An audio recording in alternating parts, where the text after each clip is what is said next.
And we are live. Welcome to the NBA Deeper Dive. It is Thursday, November 9th. I'm Josh Engleman. I'm joined by Adam Scherer. We are brought to you by Vivid Picks. And unlike yesterday, where we had all of the games in the world, we've only got two of them today. And one of them is in Mexico. So different environment for the game at the very least, not a home game for Orlando. Fun to break down, though. We had there's a lot of interesting spots throughout all four of these teams today. And we're going to dig into all of that right now and then turn it over to NBA Live before lock. They'll take you all the way up to 7 o'clock. But first, hit that like button, subscribe to the channel, hit the notification bell so you know when everything goes live. Follow us both on Twitter, at Josh Engleman for me, at Josh Engleman for him. At Ship My Money DFS. Adam, what's up? Yeah, 2-game slate, but we were talking about it this morning. It's a pretty decent one. There's a lot of good plays. There's a lot of interesting things to talk about. We do have a couple of big injury pieces that could change things as well. So as far as 2-gamers go, pretty solid. Yeah, we got the news that Giannis is probable, Dame is questionable. We got a lot of injury news for tomorrow. Mason Plumlee out 2 months, Cam Thomas out 2 weeks, Hero's going to miss a couple weeks.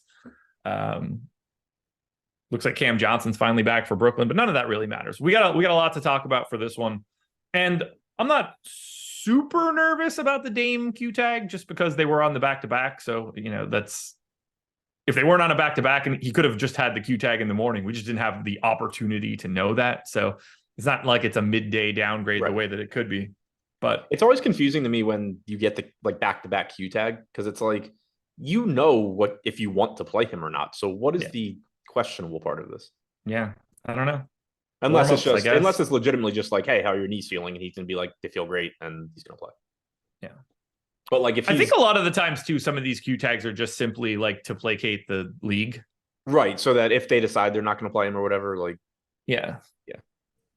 Because I don't think there's any burden of proof if you list somebody as questionable after, like, I don't think it matters that you listed them as questionable. So I don't know. You want to break this one down? We're going to start with that game and that team. You're asking like I have a choice, but I'll say yes. That's true. The Milwaukee Bucks are 2-point favorites in Indiana, 241.5 total. Let's just start right at the top.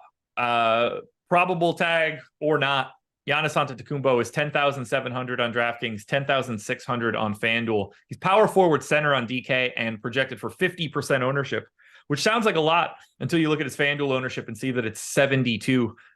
Very different setup over on FanDuel, especially for a 2-gamer. But when I look at 50% to Giannis, I don't see anything that I have a problem with. No, not at all.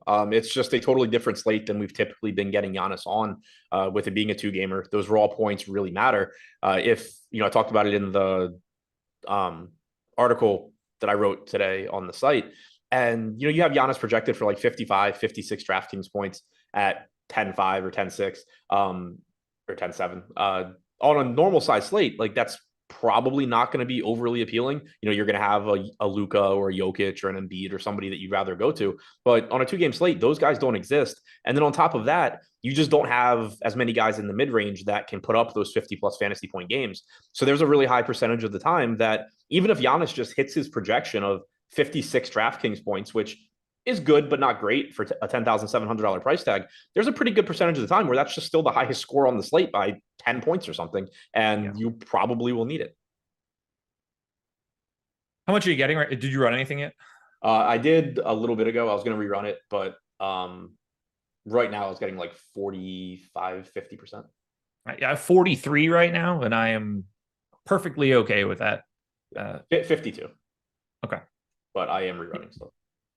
Yeah, I think that's a decent range. There's only like 2 guys that I'm aggressively getting to, and we'll end up talking about them later. They are not in this one. They're not even in this game.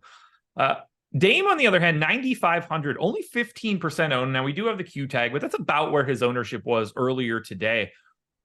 How are you seeing Dame, I guess, one, in relationship to Giannis, which I think is a pretty easy answer, but 2, just in relationship to everybody else on this slate? I think that it's relatively difficult to prioritize him because, like, you have Halliburton for a little bit more. You have Trae Young in the same price range. DeJounte Murray's a little bit cheaper. But the thing that I like about Dame, assuming he goes, he's only getting 15% ownership. He's still Damian Lillard. But not that he, I talked about it this morning. I don't want to say he negatively correlates with Giannis because he doesn't.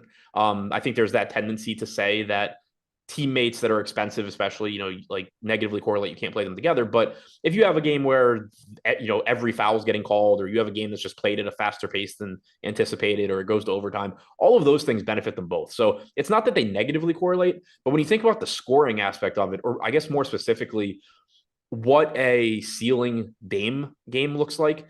If Lillard has that game where he just makes like 9 3-pointers and he can't miss and he just starts calling his own number, Giannis is going to just sort of back off and let him do his thing. So with the amount of ownership that Giannis is getting and the lack of ownership Dame is getting, not only is Dame just appealing because he's 15% owned and he's Damian Lillard, but there's like a chunk of the best Dame games that also do take away from Giannis. So it's like, oh, well, not only do I have this 15% owned guy that's going nuts and just dropped 50 real points, but because he dropped 50 real points, Giannis just decided to walk up and down the floor and run sprints and watch Dame play basketball. Yeah. Yeah, you're really at that point. You're really hoping for Giannis to do all of the other things that Dame doesn't do. An incredible day on the glass and stacking up stocks if you play like Giannis, offset. Yeah. If you played Giannis, right. But my thing was like, if you get that true ceiling game from Dame and you don't have Giannis, it does in that specific context, I think, work as sort of a leverage play against Giannis also. The only real issue is that of the pay up options, there are 4 that we would call pay up options today. 9K and above. I think I have that right. Yeah, 9K and above. Trae Young, Damian Lillard, Tyrese Halliburton, and Giannis. He's just not the same thing as the other 3 guys. Like they are, the positionality of it all is really interesting because as we talk about it like that, where Dame is a part of that group, there are 2 other guys in his group that are, I don't want to say they're the same thing or whatever. Like I think Halliburton's a better play than Dame and Trae, but like you have natural pivots right next to Dame. You have nothing around Giannis. And I think that's part of the reason why it's that much easier to pay up for him. Yeah. I mean, you have Halliburton, but what I'm saying is like Halliburton isn't touching the same position as like you have three point guards and Giannis. So like immediately you have like type things to pivot those guards to. But if you're coming off of Giannis, you can stay in that salary tier and just have another guard, or you're going to a very different salary tier at power forward. Right. And we had talked about that this morning. I'm like I said, I'm rerunning stuff now, but this morning I was kind of treating power forward as like Giannis or bust, where I was either getting Giannis or I was going down to the Jalen Smith, Obi Toppin, Sadiq Bey type guys and taking that value so that I can pay up for those guards. Because, you have Halliburton, you have Young, you have Dame. If I'm not playing Giannis, like I need guys that can score points. So I was kind of squeezing Banchero and Jalen Johnson, those mid-range power forwards, and saying like, okay, I'm either getting to Giannis here or I'm getting to the top end guards. I'm not messing around with the mid-range forwards, which again, it's not right or wrong. That's just how it was breaking for me. Okay. So I just wanted to mention, I'm getting to 28% Dame at 15% ownership. I'm pretty happy about that, honestly. I'm kind of just flip-flopping Dame and Trae to a degree. Trae is getting like double the amount of ownership of Dame. I'm taking some of Trae and giving it to Dame, and I'm smashing Tyrese Halliburton, but I don't mind that too much just given the 2-game slate nature. And honestly, it's Dame Lillard. Yeah. And somebody asked any chance you would play Dame and Giannis together. Yeah, absolutely. If you can get them both. Yeah, I assume I have a couple lineups with them both. Yeah, like it's not going to be super easy to get there. And if you do, it means you're probably not playing Trae or Halliburton, in that lineup. But yeah, there's nothing like I was saying before, like the true ceiling Dame game probably takes something away from Giannis. But yeah, realistically, like NBA teammates don't really negatively correlate as long as they're not taking minutes from each other. And they obviously are not taking minutes from each other. Correct. Yeah, I mean, like, what do you think? What the goal? What's the true goal for Dame today? Like 45? I mean, 45 plus, you're probably fine. Obviously, to some extent, it depends what exactly Halliburton and Trae Young and DeJounte Murray do. But assuming none of those guys go nuts, mid 40s, 50, you're happy.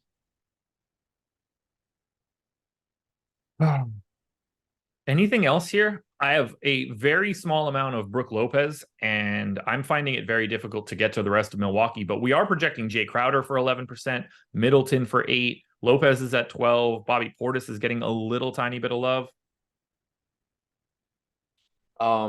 Yeah, there's nothing else that really stands out. Lopez is kind of tough to get to.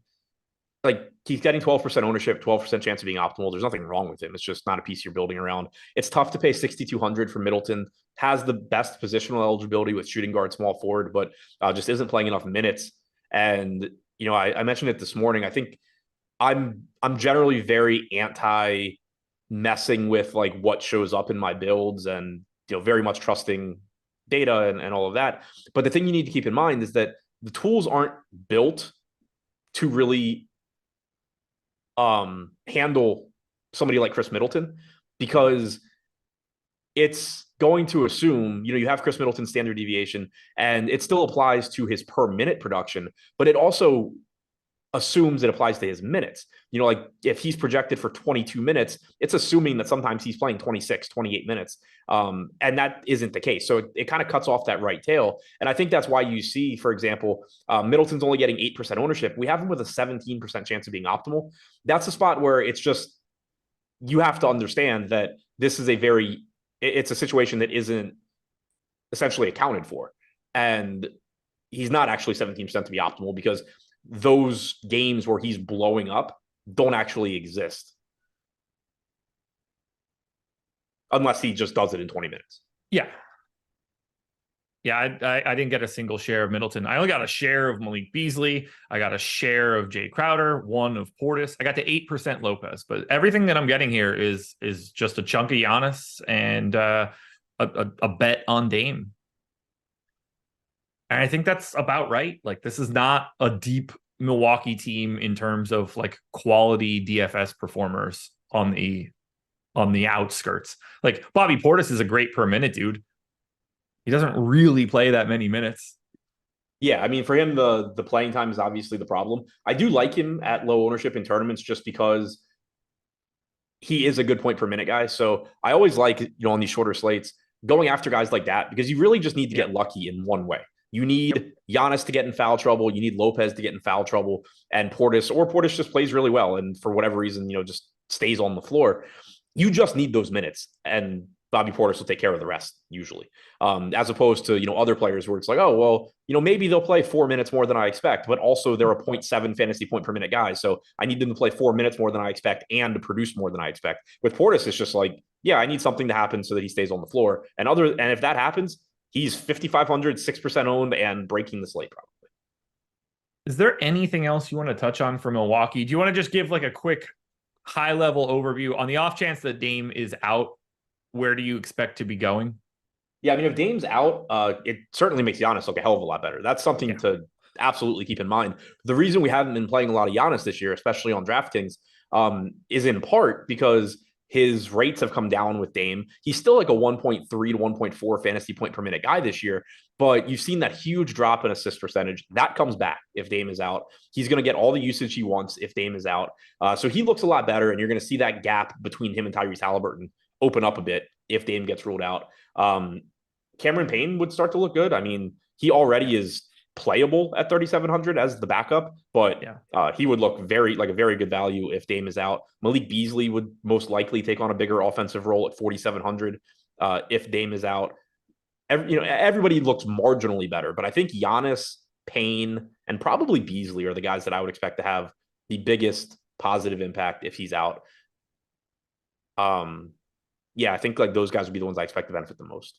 Payne would end up with what, like 40, 50% ownership, like at a minimum. I mean, even if you're not like lofty on his proposition, 20 something minute, look, low 20s minutes at 3,700 is immediately just going to be a guy that you got to get a bunch of. Not to mention he could play 30, 32, and it's just like, he should be in everything. All right. Let's talk Bet 365. Not letting you guys go, Bet 365. We're going to talk about you guys forever if you're going to continue to give out a deal that is this good, at least for the people that live in Kentucky, Ohio, New Jersey, Virginia, Iowa, and Colorado. Click the link in the description. Bet $5, get $150 back. That you can't beat that. $150 in bonus bets, win or lose. You are starting off a bankroll with very little risk and creating a situation where you have the ability to bet $150. It doesn't get easier than that. We're giving out picks on the Odd Shopper channel. We've got oddshopper.com. We've got Bet Pro. We can help you out. Insider access. We got a lot of things going on in the betting space. And you can start off with a bit of a bankroll by signing up at Bet365. You got to be 21 or over, 18 or over in Kentucky. And if you have a gambling problem, please call or text 1-800-GAMBLER. The Indiana Pacers side of this one, a little bit different. Tons of ownership coming in here. 30+% to Mathurin, Jalen Smith, Tyrese Halliburton. We're getting love to Obi Toppin, Miles Turner, Bruce Brown. Even guys like Aaron Nesmith are out there that are available with an MPE at the very least. Let's start at the best spot. How are you feeling about Halliburton at 10K? He looks good. I'm getting a lot less now than I was earlier. And I don't mind that, only because earlier I was getting like 30% Giannis and like 80% Halliburton or something like that. And it felt a little bit wrong. Now I'm getting around 30%, 32% Halliburton. He's 38% owned. I like that. I'm getting 50% Giannis. I didn't really think that either of those guys was a spot that I really wanted to take a crazy stand. Like, I don't think Halliburton's going wildly over-owned or under-owned. I don't think Giannis is going wildly over-owned or under-owned. So it makes sense to me to just, sort of be playing them both pretty much in line with the field, because I think the field's pretty much got it right. So yeah, Halliburton looks great. He's not the pacer that I'm getting the most of, but if that changed, that would be cool. But yeah, he looks really good. 1.5 fantasy points per minute this year. He leads the NBA with a 50% assist percentage. He leads the NBA with like 11.9 assists per game, and that's in 32 minutes per game. That is a slight negative for Halliburton, is that the playing time does come and go. Indiana's been in a lot of blowouts this year, so that does sort of hold down his average playing time. But even yesterday, you had a competitive game. He played like 31 minutes. Against Charlotte, though, recently, competitive game, went down to the wire. He played 37. So it's at least on the table for him to play really big minutes. And he's just a fantasy monster. Yeah, he really is. I have 56 right now, and I'm more than okay with it. Is Jalen Smith the guy you're getting the most of? Actually, no. I'm getting 28% Jalen Smith. So actually under the field on him, which I don't love, but it's a 2-game slate. Like, you're going to be put in positions where you don't love a lot of stuff that you have. I think as long as you can kind of like justify it and figure out how it makes sense, then you kind of just roll with it and hope that you run good. Yeah. I've talked about Jalen Smith a lot recently. Didn't play him a lot yesterday, wish I had. Played him a ton 2 games ago, wish I hadn't. But he's been a fantasy point per minute monster this season. Yeah. He is power forward eligible at 4,100. This is someone that in his normal role is playing like 18, 19 minutes behind Miles Turner, giving you like 1.3 DraftKings points per minute. Just in that role, he's like a 6X guy at his salary.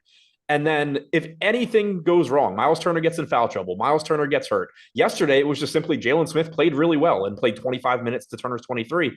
He can just destroy the slate at that salary. So there's very good reason he's getting 48% ownership. He has a 41% chance of being optimal. I have about 28% right now, but he looks very, very good. I completely understand why he's one of the highest owned guys on the slate. Who is the guy you're getting the most of? Mathurin? Benedict Mathurin. I'm getting 38%. That one's not super interesting to talk about. He's on average giving you like mid-20s in minutes, but we did get 38 minutes from him yesterday. So it's nice to know that's at least out there. And, as you and I talked about a lot this morning, Indiana's closing lineup, you can't predict it on a game-to-game basis, but that's nice in tournaments, especially when guys are cheap. Mathurin, I think, is like 4,800 on FanDuel, 4,900 on FanDuel, 5,300 on DraftKings. If he just plays, 23, 24, 25 minutes, he's probably fine for a 2-game slate most of the time. But the closing lineup for the Pacers is Tyrese Halliburton, one of Miles Turner or Jalen Smith, usually Bruce Brown, and then 2 of Mathurin, Toppin, Hield, Nesmith, Nembhard. And who those 2 are, a lot of the time, is going to depend on who's playing well. And so it creates a situation where if you're in the third quarter and you're looking at your Mathurin lineups and he has like 9 fantasy points and he's killing you, he's probably not going to get those fourth quarter minutes and he's not going to save you in the fourth quarter. But if you're looking at those lineups and he's doing really well, he's probably getting extra minutes in the fourth quarter. So that's, pretty appealing. Like if he sucked, your lineups were dead anyway. Who cares if he gets 5 extra minutes? But if he's playing well and you get those extra minutes, it's really nice. So getting the Mathurin is cool. The guy that I'm getting that is, more contrarian is I'm getting to 36% Miles Turner right now. And this goes back to the Jalen Smith thing. I'm perfectly fine playing Miles Turner and Jalen Smith together. Especially because Smith has power forward eligibility. I don't think there's any reason on a 2-game slate that you should be excluding that. They can both easily get there in, if you get 29 minutes for Turner, 19 for Smith, they can easily both beat their respective salaries. But Miles Turner only being 23% owned with the upside that he has on a 2-game slate is appealing in of itself. But let's say Miles Turner plays really, really well and actually plays 32 minutes or 33 minutes instead of 28 or 29. That's cutting into that 48% on Jalen Smith, in addition to giving me, in that scenario, probably a Miles Turner that's playing really well and producing points. And now he's getting minutes and taking it away from 48% guys. So I like the negative correlation aspect with Jalen Smith, in addition to the fact that Turner's just not really that popular. Yeah, I got to 27% of Turner, basically neutral on Jalen Smith as well. I am with you, though, on Mathurin. That's a guy that I'm getting to more than I was anticipating, more than I was getting to earlier today. Probably thinking I'm going to dial that back. I had given him a little bit of a bump in playing time, but at the same time, when I did that, it also unlocked too high of a projection, I think. So I'm in the midst of rerunning to see if I can make this look a little bit different. Probably brings Mathurin down if I do. But as of right now, I'm getting a lot of Jalen Smith, a lot of Halliburton, a lot of Benedict Mathurin. I mean, I'm just getting a lot of Indiana in general. I think all this ownership is very warranted. Yeah, completely agree. And, the guys that we didn't really talk about yet, $6,100 Bruce Brown, 11% ownership on DraftKings. We have him with a 22% chance of being optimal, which is probably just because he's point guard, small forward. If you look at our projection, we have a 27 DraftKings point projection at 6,100. Pretty shitty projection, for the salary, but we still have him being optimal that often because of the positions. So I'm getting 18% of him at 10% owned. I like that, pretty much in line with his optimal percentage. Obi Toppin, who the hell knows how many minutes the guy's going to play, but he's a 4K power forward. Played 27 minutes in 3 quarters 2 games ago, barely played yesterday. You're probably expecting around 20, 21, 22 minutes from him, but if he plays well, can get more minutes, or if somebody gets in foul trouble, gets hurt, whatever, he can get more minutes. So he's getting 14% ownership. There's just volatility there, which is nice to target in tournaments. I'm getting a little over the field at 18%. Aaron Nesmith's getting 2% ownership, small forward, power forward, projected for 20 DraftKings points. So again, not a very good median projection, but if he gets hot, he can close. We saw that a couple games ago, and just not getting any ownership. I'm getting around 12% of him. So I am getting to these secondary pieces as well for Indiana. Yeah, I have a little bit of Nesmith right now at no ownership, which I'm okay with. I'm getting over the field on Obi Toppin, which I'm okay with. I mean, this is a team. This is the number 1 offense in basketball. This total is 241. I'm happy to just take a couple bites at these low-owned dudes that are, I don't want to say like absolutely playing, but the Pacers don't appear to be like bouncing around their rotation at all. They've got, they've excised TJ McConnell from this bad boy. They play 9 dudes, and someone is inevitably going to fall into a decent game. There's no reason it can't be like Buddy Hield is unfortunately 6,600 makes it like extra difficult to even get to that. But 5K for Nesmith, like that one, I'm very surprised to see him be unowned. Yeah, agreed. And I think the way you think about it, and this goes back to what I was saying about Mathurin and about Toppin, with if they play well, they can get more minutes. Your media, and this is why thinking about things in terms of range of outcome is so important. Their median projections just aren't very good for their salaries, because the median projection, you're just trying to like solve for averaging out what they're going to play. Yeah. But when you get a player, most players, like when you talk about like established players, Tyrese Halliburton, Damian Lillard, Giannis, sure, their minutes can fluctuate a little bit, but you're expecting them to play big minutes. And so most of the volatility for them is just, do they play well or not? Do they play exceptionally well and really outperform what they normally do? When you get to these guys like Nesmith, not only do you have the volatility of, does he produce like he normally does, or does he have a game where he runs into a couple extra steals, knocks down some threes, produces more fantasy points? You also have the question of how many minutes does he play? Because if he plays well and closes the game, not only are you getting extra fantasy points per minute, you're getting an extra 6-7 minutes.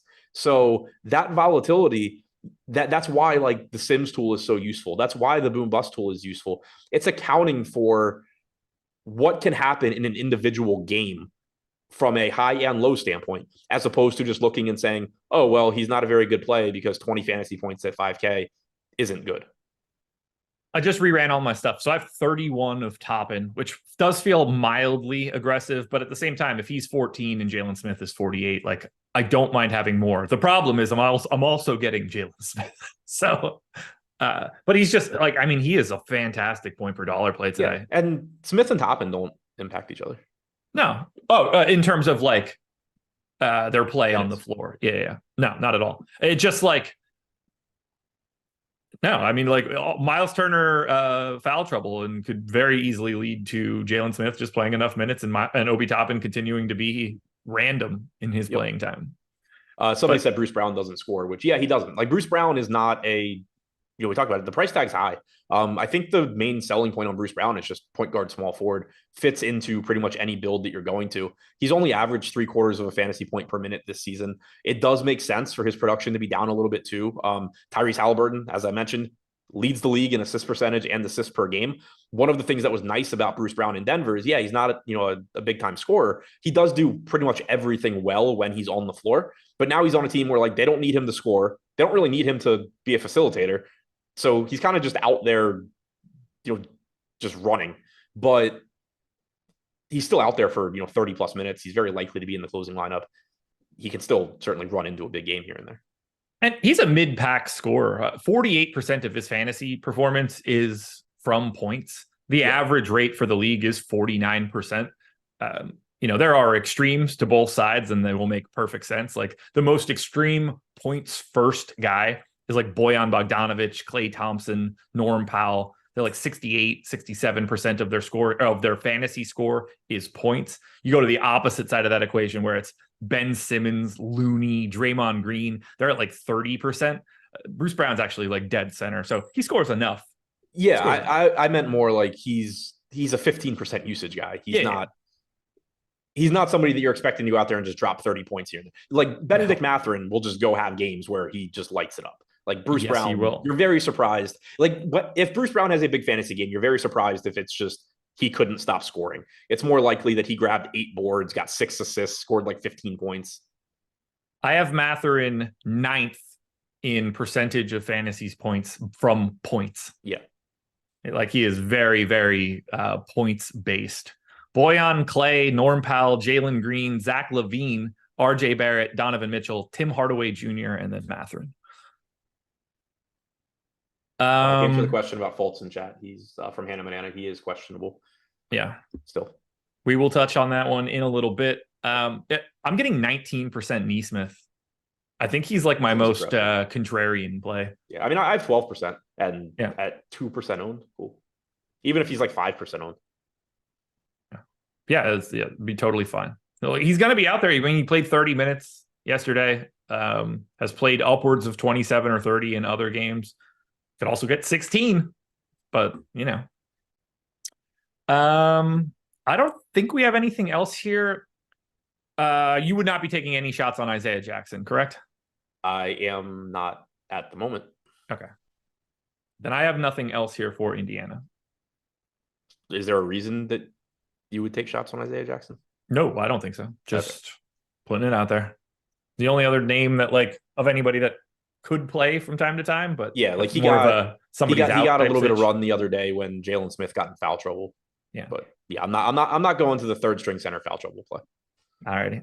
You should go to Vivid Picks. There is a link in the description of this video. There will be a link in chat because Jordan is great at that. It's another pick'em site, guys. And I know you hear us talk about pick'em sites a lot, but you guys got to look at it through a different lens. This is free money for you. And that's our entire goal for all of this, to play DFS, to play on these pick'em sites. We're trying to acquire money, more money than we had before. And you can take zero risk to do this and get the money instead of having to place a card on one of these sites and then win. You can get up to $300 as a deposit match on your first deposit. So if you put in 100, they'll match with 100. If you put in 200, they'll match with 200, all the way up until 300. That's the easiest way that you're ever going to make any money. You don't want to sleep on these situations, because when they go away, all you're like, that only hurts you. You just receive less for the same money you were going to use. This lets you start a legitimate bankroll. Not only that, your first entry at Vivid Picks gives you a $25 secure play. So whatever you take for your first play, up to $25, if it loses, you get it back in site credit. So it's twofold. You're getting a lot of additional cash, and you're able to take a pretty sizable risk on the opener for no risk at all. Honestly, you can put together a sizable card, put a couple picks together. Even if it loses, you get that 25 back for your first run. Take the chances, guys. Take advantage of these offers. Link again in the description or in chat. This is the way to do it. It's another pick. If you played at Prize Picks, if you played at Underdog or some of the other sites, grab another one. Take the free money while you can. Stick around. Get some plays from us on the Odd Shopper channel. We're here for you guys. Second game of the night. Atlanta Hawks, 3.5-point favorites, not at Orlando, although Orlando is the nominal home team. This one is in Mexico City. We're at elevation. Guys might get a little tired, but hopefully it's not on the Atlanta side, because I might have this entire team. 60% ownership to Bogdan Bogdanovic. In the 20s for Capella, Hunter, and Murray. In the 30s for Jalen Johnson and Trae Young. 42 to Saddiq Bey at this point, and 69. The highest owned guy for the Atlanta Hawks is their backup center. Not that he's like a legit backup or anything. He's more of a starter that comes from the bench, but 69% ownership to Onyeka Okongwu. I have so much of the Atlanta Hawks, just like the public ownership. What is standing out most to you? Yeah, getting to this team a lot as well. Just a lot of good plays to get to. Onyeka Okongwu, like you said, 70%, 69, 70% owned on DraftKings. I have 78% right now. It's just so difficult to get away from him at $4,200 because, for one, the opportunity cost at center today isn't as high as it normally is. There's only 2 games, and the teams playing don't have the best centers. Brook Lopez is whatever. Goga's whatever. Miles Turner obviously is good, but I'm getting to him too. Capella is fine, but $4,200 for Okongwu, it's a spot where the playing time split between Capella and Okongwu is it's volatile. It varies from game to game. You get games where Capella plays 22 minutes, Okongwu closes the game, plays 26. You can get a game where Capella plays 28, Okongwu plays 20. But at $4,200, if Onyeka Okongwu just plays 20 minutes, you're probably fine. He's a 1.06 DraftKings point per minute guy. It's a 2-game slate. He gets you 22 points at $4,200. A lot of the time, you're still perfectly fine. If he plays, 23 minutes, 24 minutes, you start pretty quickly getting to where it's just like, oh yeah, I needed Okongwu. And if he plays 26, 27, 28, you almost definitely need him. So it's just so difficult to get away from that play for a variety of reasons. Probably the best point per dollar value on the slate. Looks fantastic. Bogdanovic pulling 62% ownership, shooting guard, small forward, 4,400. Very, very good play as well. I would fully expect you're playing him in cash games, that he's a perfectly fine tournament play. I hate when people say that somebody's that's one of the best plays isn't a good tournament play. I'm not getting to the field. I have 24%. The reason there, I think, and this goes back to the Jalen Smith thing too, I need to find ways to be different on a 2-game slate. It's very difficult for me to find a way around Onyeka Okongwu that is that makes sense. That isn't just not playing him for the sake of not playing him. With Bogdanovic, you have 62% ownership coming into him. You have 42 coming into Bey. You have 48 coming in to Jalen Smith, all in that same price range. They're all good plays, but I can find other guys in that range as well. So I'm getting 24% Bogdanovic. I'm getting 36% Bey. This morning, I was over the field on Bey, under on Bogdanovic. Now I'm just under on both of them, but they both still look like very good plays in that price range. I'm actually kind of interested what other guys in that range. So what's happening for me right now is I'm getting a bunch of Mo Wagner at 4,800. Okay.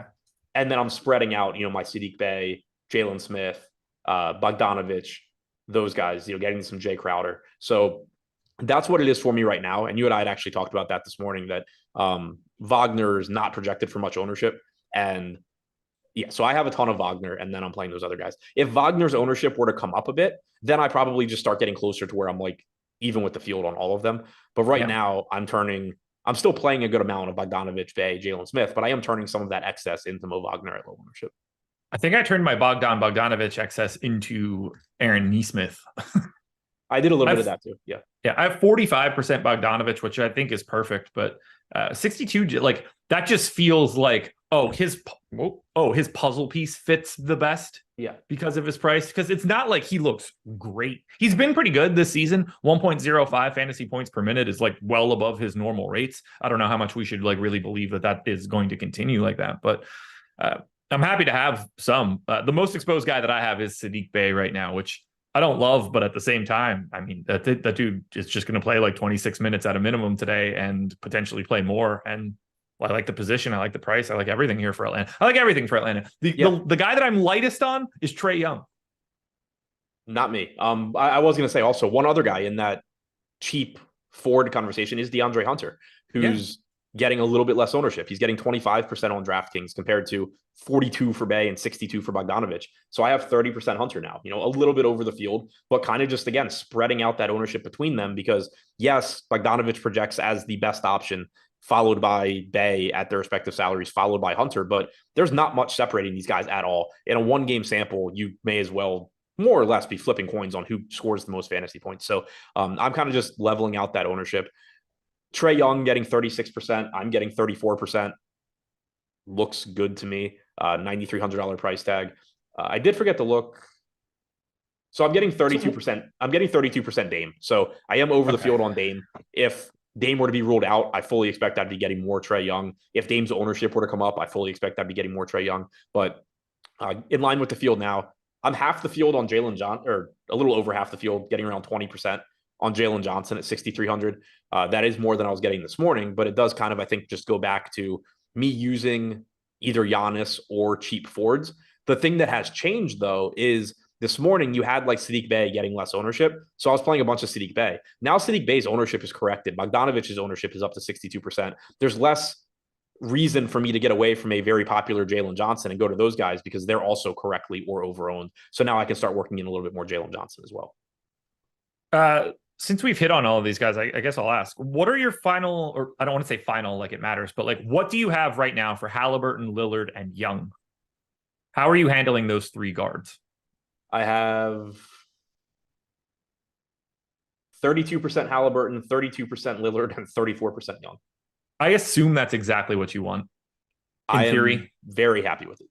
Okay. See, like I went a different direction where I have 52% Halliburton, 28% Dame, and 19 of Trae Young. So I'm basically like the perfect light on Young to get Halliburton. Right. Which is the perfect example of, I know I've said it on shows, like we're giving the exposures that we have more as just like a talking point and this is assuming that, you think I'm good at DFS.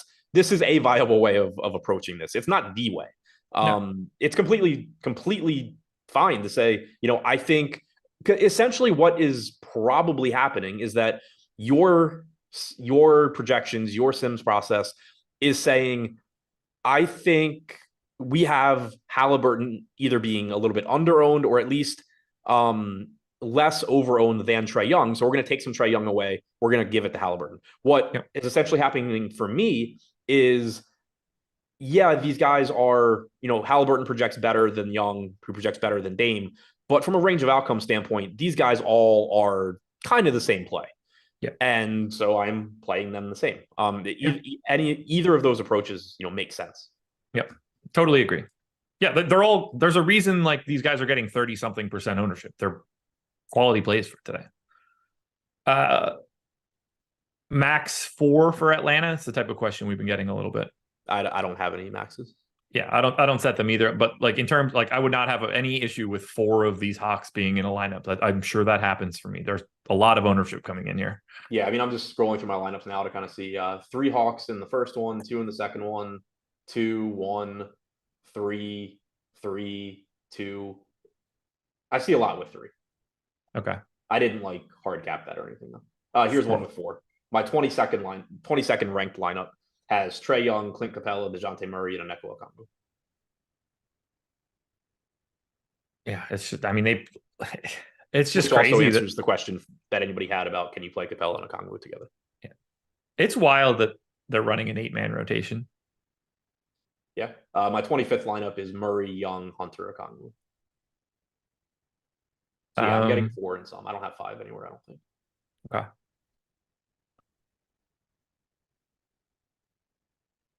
Anything else that we should be touching on here for Atlanta? I mean, it's just sort of like, don't feel bad about whoever you pick and probably pick more than one. I do actually have 2 out of 50 lineups right now that have 5 Hawks. Okay. And I don't think it's crazy. Really care. Nope, yeah, I mean, I wouldn't care at all. Trae Young, DeAndre Hunter, Jalen Johnson, Bogdan, and Okongwu. Yeah. No problem. Especially because like they're cheap. Yeah. And like, you know, they're not all on the like it's not the starting 5. They're not all on the floor at the same time. Like you're getting Bogdanovich in a different role. You're getting Onyeka Okongwu in a different role. Like these guys are going to mix and match a little bit too. Yeah. Yeah. And both lineups where I have 5, it's Trae Young and 4 cheaper. Neither of them have Trae Young plus DeJounte Murray plus 3 other guys. Right. Anything else here for Atlanta? No. Got 1,300 people in here. We're a little over 100 likes. We got a lot. We had a lot going on today. We still have a lot going on for the rest of the night. 6 p.m. Eastern time, immediately after this show on this stream. You don't have to go anywhere. Just stay here. NBA Live Before Lock will take you all the way up until tip-off for Milwaukee and Indiana. But we don't stop there. NFL Live Before Lock up at 7:15. Although honestly, like if I'm you guys, if we would just have a real conversation, me and you guys, where I'm looking in the camera, I'm talking to you all. Don't play NFL. Don't skip this shit. The 1-7 Carolina Panthers in Chicago taking on the 2-7 Chicago Bears. They should flex that game immediately to never. This should not be prime time. It's absolute insanity. Turn it into a drinking game or something. Use the tools at Stokastic for sure, but don't watch that. Watch basketball. Do anything else other than watch that garbage. What a terrible game. I feel so bad. Who's on the show tonight? Is that Laffy and Neil? I feel so bad for those guys for having to talk about that slog. Oh my God. How is that? Is there no flex for Thursday nights? I mean, the Jets are on back-to-back primetime games, if you didn't know that. Oh God. I mean, like, who even scheduled this one? How do you get Panther? Like, this was never going to be a good game, ever. What in the world would you want? It's Thursday night. You generally get kind of shitty teams. Well, they had no problem grabbing shitty teams for this one. Oh, boy. Neither team should want to win. This is going to be a race to the bottom. This is going to be... Alex Baker's going to ship this showdown slate with some real ugly 2 kicker, 2 defense type shit. Backup quarterback stuff. This is the Awesome-O special. Get ready for it. Either way, watch all that stuff. And then use our avatar, stokastic.com/avatar. Take our logo, hook it up on DraftKings and FanDuel. If you finish top 3 in a contest of 5,000 or more, you get a month of whatever you want at Stokastic. It's like a $200 value. Costs you absolutely nothing. It's easy. It's very, very easy. God damn. 1-7 and 2-7. Woof. Yeah, and no Justin Fields in the game. Yeah. At least I assume. I think I saw Badgett starting again. Is there anything weirder than quarterbacks in the NFL and how like they all suck? I think we talked about this before. What happened? Was it always? I think we just got older and realized they all suck. Is like I don't know if we're gonna have like 10 to 12 dudes each week that was like, oh well, he is an undrafted Division II rookie. It's like, what? I texted a buddy of mine that was a quarterback when we were in college. I was just like, man, we came around at the wrong time. You could have made a roster and shit now instead of arena leagues. Like, I mean, it's like, I don't get, these guys are awful. I feel like we end up seeing guys that like you didn't even know in college, which seems incredibly hard to do. Yeah, I was thinking that recently. I don't remember who it was. It might have been whatever the Bears guy's name is, Badgett.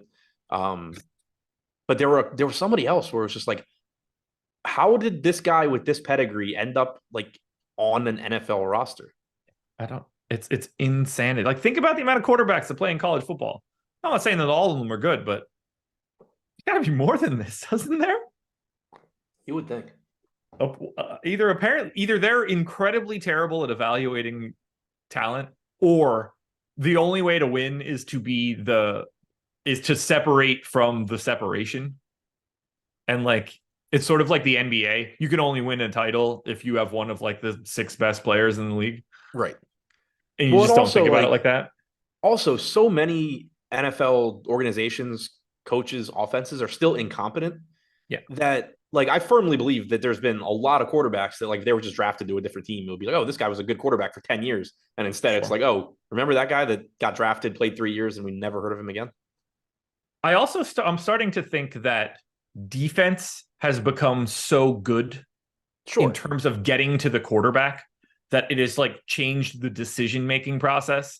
And you see like some guys just aren't ready for that. Yeah, I mean, there is the part of bigger, faster, stronger. Yeah, as time goes on, because like that doesn't like bigger, faster, stronger doesn't help an offensive lineman the same way it helps an edge rusher. Right, and if like sure it helps your receivers, but if you don't have time to get the ball to the receiver, it doesn't really matter. Yeah, like there's only so much you can do as an offensive lineman to like. There's not a lot of like new things you can do if you've just got a bunch of dudes. Like if like Myles Garrett is coming at you, like you're not going to grow into a second person or like go gadget arms or something. Those are your only options at this point. He might just be too quick. And now every team has like four of that dude. Like obviously Myles Garrett is a little bit different, but like everybody's got these crazy edge rushers now. It's not just like, oh, there's two of them in the league. Orlando Magic, 231 total in this bad boy. The most important piece of news that we have today, honestly, is Markelle Fultz' status, although it could be Dame now too. But Fultz is questionable. He's also 67% owned, and I think he deserves every bit of that ownership. If Markelle Fultz is in, is he the best play on today's slate as we see it? I still think it's Okongwu. Okay. Interesting. Okongwu over Fultz there. I mean, okay, Okongwu is my highest owned guy. Fultz is my second highest owned guy. Okay. We're quibbling here. Yeah. I have 77% of Fultz. 5,100 is just not the right price tag for a starting point guard. Yeah, agreed. 67% ownership to Fultz. I have 62% right now. I have 78% of Okongwu. I think the biggest difference is just it's actually easier to find other guys at Fultz's position than Okongwu's position. Yeah. Not in the same price range, but I'm over the field on Dame. That's taking some point guard spots that the field isn't using. So that's why I'm slightly under on Fultz. But yeah, they're my two highest owned guys right now. I don't know what else you do here for Fultz. Like if he's in, he looks exceptional. The rest of this team is getting some love too. Franz and Paulo are both like 35 to 40% owned. I think that all makes sense. And then you get a bunch of guys in the teens. Anthony, Goga Batadze, Jalen Suggs, Mo Wagner.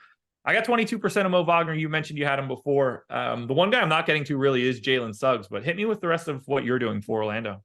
So, obviously the Fultz news is huge. Probably won't have it before lock, but I don't think we need to do anything strategically to account for that because you're just going to have a ton of pieces from this game anyway. Yeah. You can swap around easy enough. But, assuming he's in, getting him the most, getting the Mo Wagner second most, and it's just the ownership. 4,800 power forward center. He is essentially the same role as Jalen Smith, except there is a much better chance that Mo Wagner is the closing center for Orlando than there is that Jalen Smith is the closing center for Indiana. Goga Batadze is not Miles Turner. And keep in mind, like Goga Batadze is not in the Orlando rotation typically. He is their third string center. They moved him into the starting lineup to basically placehold Mo Wagner with the second unit while Wendell Carter Jr. is out. We've seen 2 games since that happened.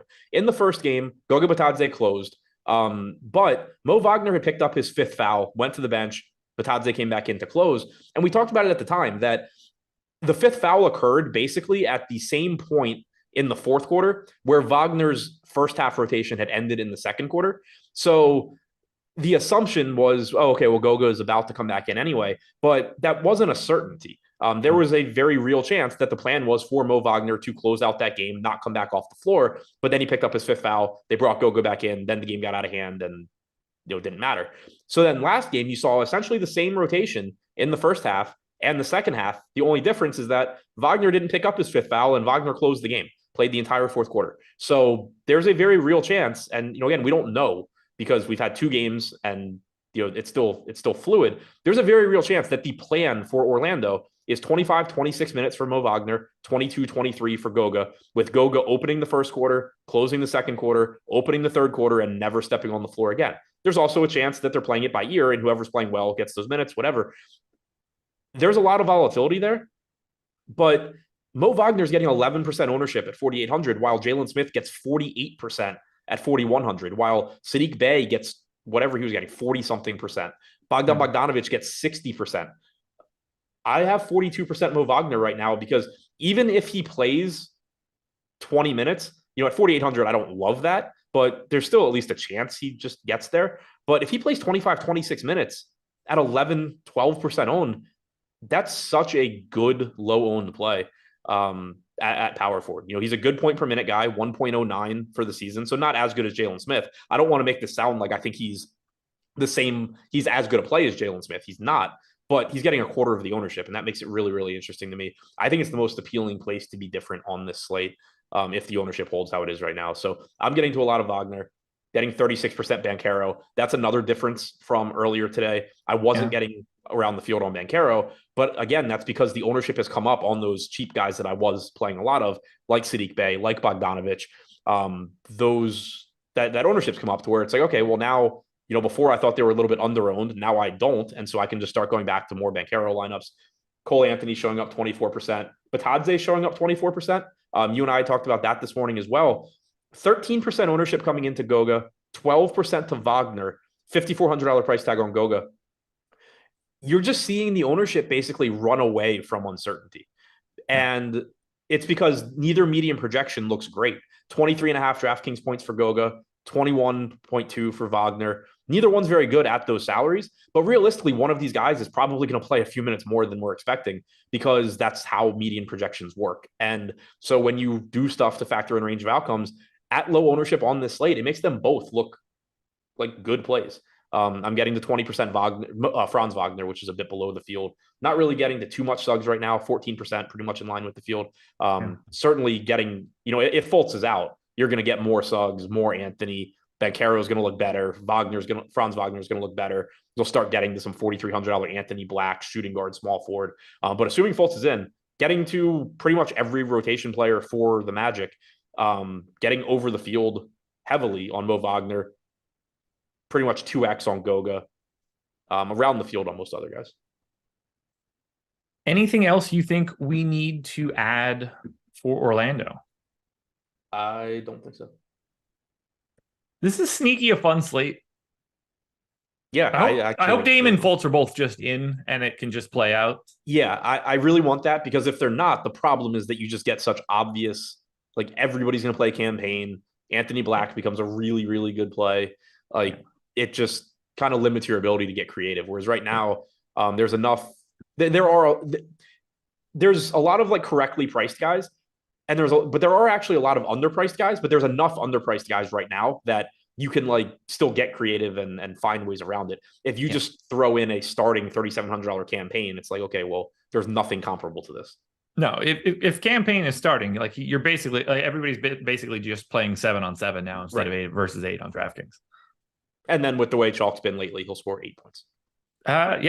All depends on how much I have, at least. Yeah, exactly. Yeah, Chalk that I've played lately, he'll score 8 points. All right, guys, one last time, hit that like button. NBA Live before lock coming up next. Thanks to Vivid Picks for being the sponsor of the Deeper Dive. Thanks to Adam. Thanks to Jordan. Thanks to you guys for watching. Enjoy the night. We get a real slate for tournament games tomorrow. It's going to be some fun. I'll see you guys on the process in the morning. Make sure you're watching that Prize Picks card for me, by the way. Trying to stay undefeated on the week. We don't want to miss that. Odd Shopper YouTube channel. We're out of here. Peace.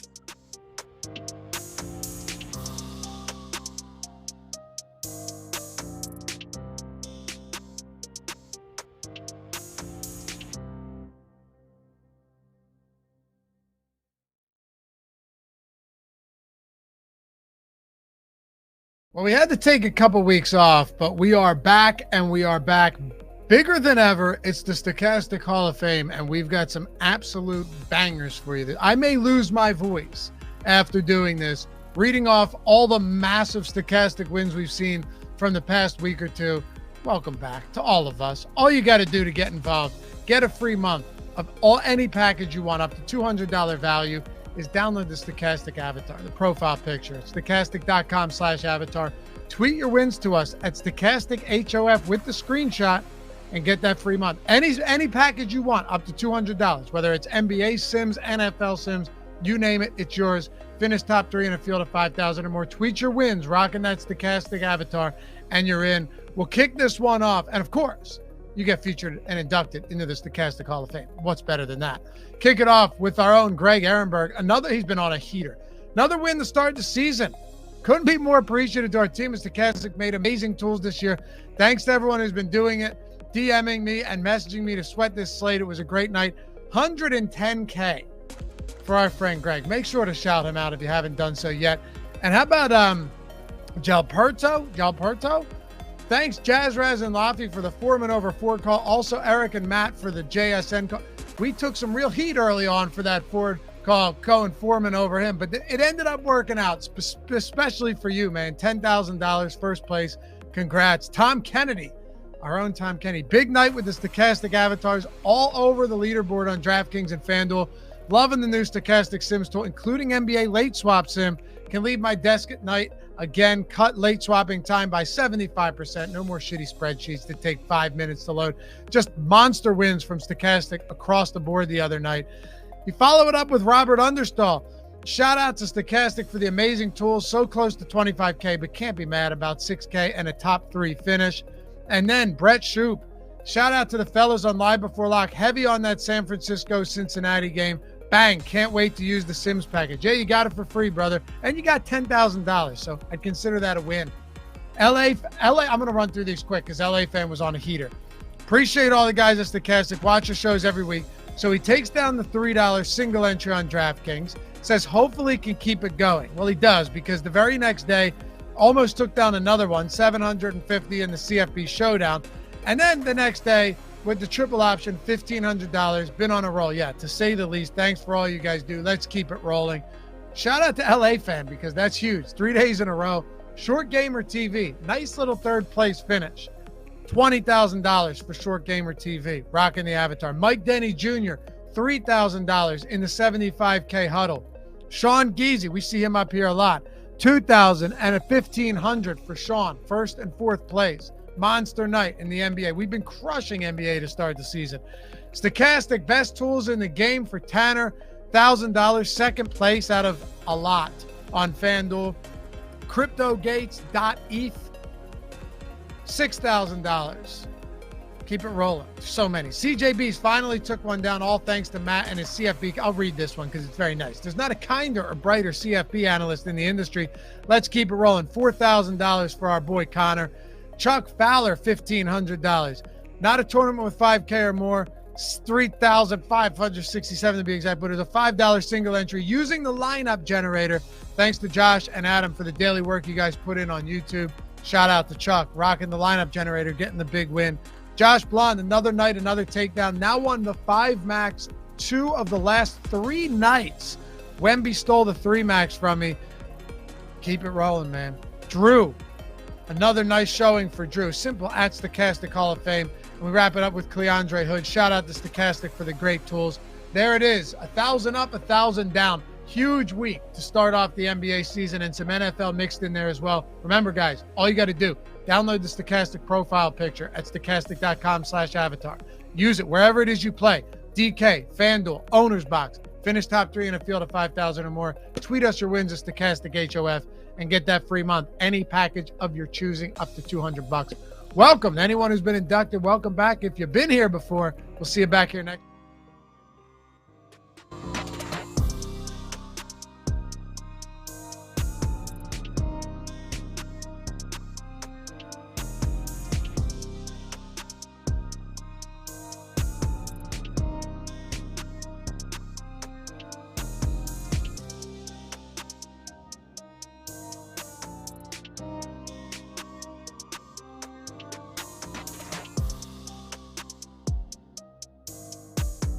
First thing that I'd like to do.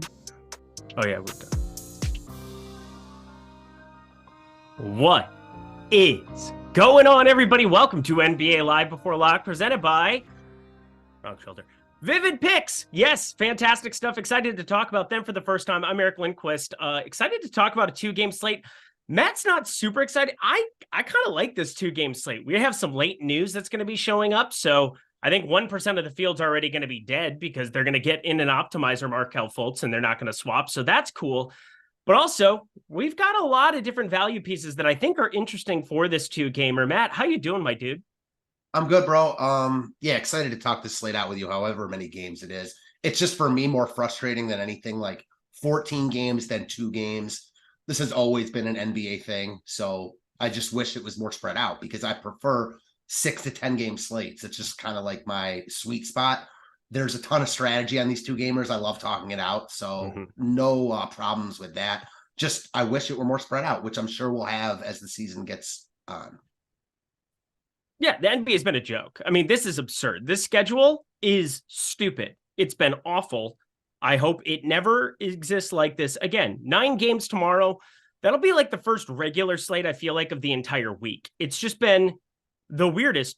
12 games on Monday, no games on Tuesday, 14 games on Wednesday, 2 games on Thursday, and then 9, we finally get our first regular slate of the week, just in time for me to be traveling to New York City and not be able to do a damn thing about it. But looking forward to tonight's 2-game slate, that's for sure. We got Jordan Klein behind the helm here. He's just doing a great job. The best producer in the game named Jordan Klein. I don't think it's remotely close. Also, he was giving me shit about my camera, so it looks better now, right? I'm self-conscious. Okay. Yeah, thumbs up. What are you going to New York for? I'm going to New York, so it's my 2-year wedding anniversary with my wife, but she's got a movie premiere on Tuesday. She's in charge of the Good Burger 2 premiere for Paramount Plus, so you guys should all be checking that out for sure. But she's been working for Paramount Plus for a couple of years, and get to go hang out with Keenan and Kel, which will be like, I don't know, it's kind of cool to like 8-year-old Eric from all that days. But you guys gonna be drinking some Good orange soda? Burger Home. What was that? You gonna be drinking some orange soda? Yeah. Welcome to Good Burger Home of the Good Burger. Can I take your order? That one. Yeah, that's the one with the orange soda. It's gonna be amazing. That sounds like a lot of fun. It's gonna be fun. But anyway, in the meantime, I get to hopefully see some coworkers, hopefully kick it a little bit, and then make myself a little bit of money, honey. I'll be working. Don't worry. You'll still see me here on the interwebs. Looking forward to it. That is for sure. But hey, 2-game slate. I guess we should just start breaking it down here because, I mean, should we just kind of go position by position like we always do here on the show? I think that is what we should do here. I think at the point guard position, I'm just going to be getting to lots of Tyrese Halliburton above all. It's hard not to. It is a back-to-back for him, but played 31 minutes yesterday, 27 minutes the game before that. The minutes have been pretty muted because Andrew Nembhard's played pretty serviceable. Benedict Mathurin caught on literal fire yesterday. Damian Lillard, though, I feel like I should be a little bit higher on him than I am, but it feels like all of my spend up money is going to Tyrese Halliburton. And then on the cheap, I get Markelle Fultz, assuming that he's going to be playing. How are you handling these expensive guards? Because I'm not getting to as much Dame as I was hoping. It's hard to get to Dame from just a projection standpoint. He just doesn't project anywhere close to what Halliburton does. And they're in similar price tiers. I mean, they're in the same price tier. They're at similar price points. Halliburton's minutes are a concern. So there was a blowout 2 games ago. They played San Antonio, I believe. I can't remember exactly. And then last game, yesterday, he did not play a lot in the first half. Ended up closing really strong. He's closed strong a bunch this year. So in a competitive game, that only makes you like him more. The minutes are a concern because I think he only played 15 minutes in the first half yesterday. That's not really what you want from your guy that's 10K. From a projection standpoint, he looks great here. And I do think on these 2-game slates, you kind of have to go in, especially if you're making only a couple lineups, hand building or whatever it is. You have to tell yourself a story similar to how Showdown works because it's the NBA. Things can often get lopsided. I think we've talked about this before, but this is certainly the type of slate where you can at least think about game stacking and stuff like that. Do you see it similarly? Yeah, I mean, you definitely want to be thinking about elements to game stacking. I think some of it's going to happen organically because of the pricing that you have for some pieces in the later game. And then you have news that could really be breaking a certain way with Fultz. And if Fultz plays, I would have an infinite amount of him just like the field does. But yeah, game theory wise, building out one lineup here, or building out 3 lineups. If you're building out, 3 of them, I still don't think you have Damian Lillard fall into that based on 42 for a projection there. Trae Young, 5 better. And then, oh God, Damian Lillard got ruled out. Yeah, I was kind of expecting that. I mean, he was questionable. Midday downgrade. Yeah. Well, here we go. Hold on to your butts. All right. Well, we are going to reassess everything. This is fun. This is one of the true live before lock shows. And Matt, you're going to learn very quickly. When you have news like this break on a show, it flies. It sounds boom, like boom, it's over. It sounds like you were kind of expecting him to play just because projections had him in, I assume. Yeah, a little bit of Damian Lillard also played not all that much, 34 minutes the last 2. I know it was right calf soreness or something, but I was assuming that Dame was going to play. But now, God, we're just going to all play campaign and we're going to move on with our lives, correct? I mean, yeah, it's more for me, though. Campaign is obvious. I know he was getting a lot of love anyways, but how do you get away from Giannis at 10-7 now? He's basically in the same role he was last year with no Drew Holiday and a diminished Chris Middleton. Now you take Drew out of the equation. Great shot against Indiana. Dame was like a middling point on this slate for me. If he played, I didn't have a ton of interest in a lot of the Milwaukee pieces. I still thought Giannis was too cheap, and it's a 2-game slate so you can get there. But now with him out, they're musts. Yeah. Campaign's a free square now. I mean, the people are saying free square. I mean, you can have your game theory enjoy, but $3,700 campaign, assuming that he's the guy who ends up starting, I'm just going to have 100% of him. And then I can be as miserable as what I've been the last couple days because Christian Wood, under-owned, doesn't matter, gets completely slaughtered. Attempts 1 shot yesterday. Marvin Bagley earlier this week on Monday. I'm in so much pain with, playing what I feel like I'm doing the things that I've always done, and I'm just getting completely destroyed for it. So that's unfortunate, but it's part of playing NBA DFS. It's a journey, my friends, and campaign $3,700 will show up in a lot of people's lineups, probably every single one of mine. Giannis Antetokounmpo, this is an interesting one. We don't have a huge sample size of him without Dame, but we do without Drew Holiday. You do get Chris Middleton back into the mix. Chris Middleton's still going to be muted to around 22, 23 minutes. I will say 6,200 shooting guard small forward. It's not insane to think that he could come out and flamethrow a little bit. He's only pulling 7.8% ownership. That'll come up a little bit, but how do we feel about any of the other options that aren't Giannis and aren't campaign? Well, you say we don't have a huge sample on Giannis without Dame, and I get what you're saying this year, but we've got a whole career's worth of Giannis without Dame, and we've got I'm saying that Drew Holiday is very different in some rights, but yeah, we have the whole career.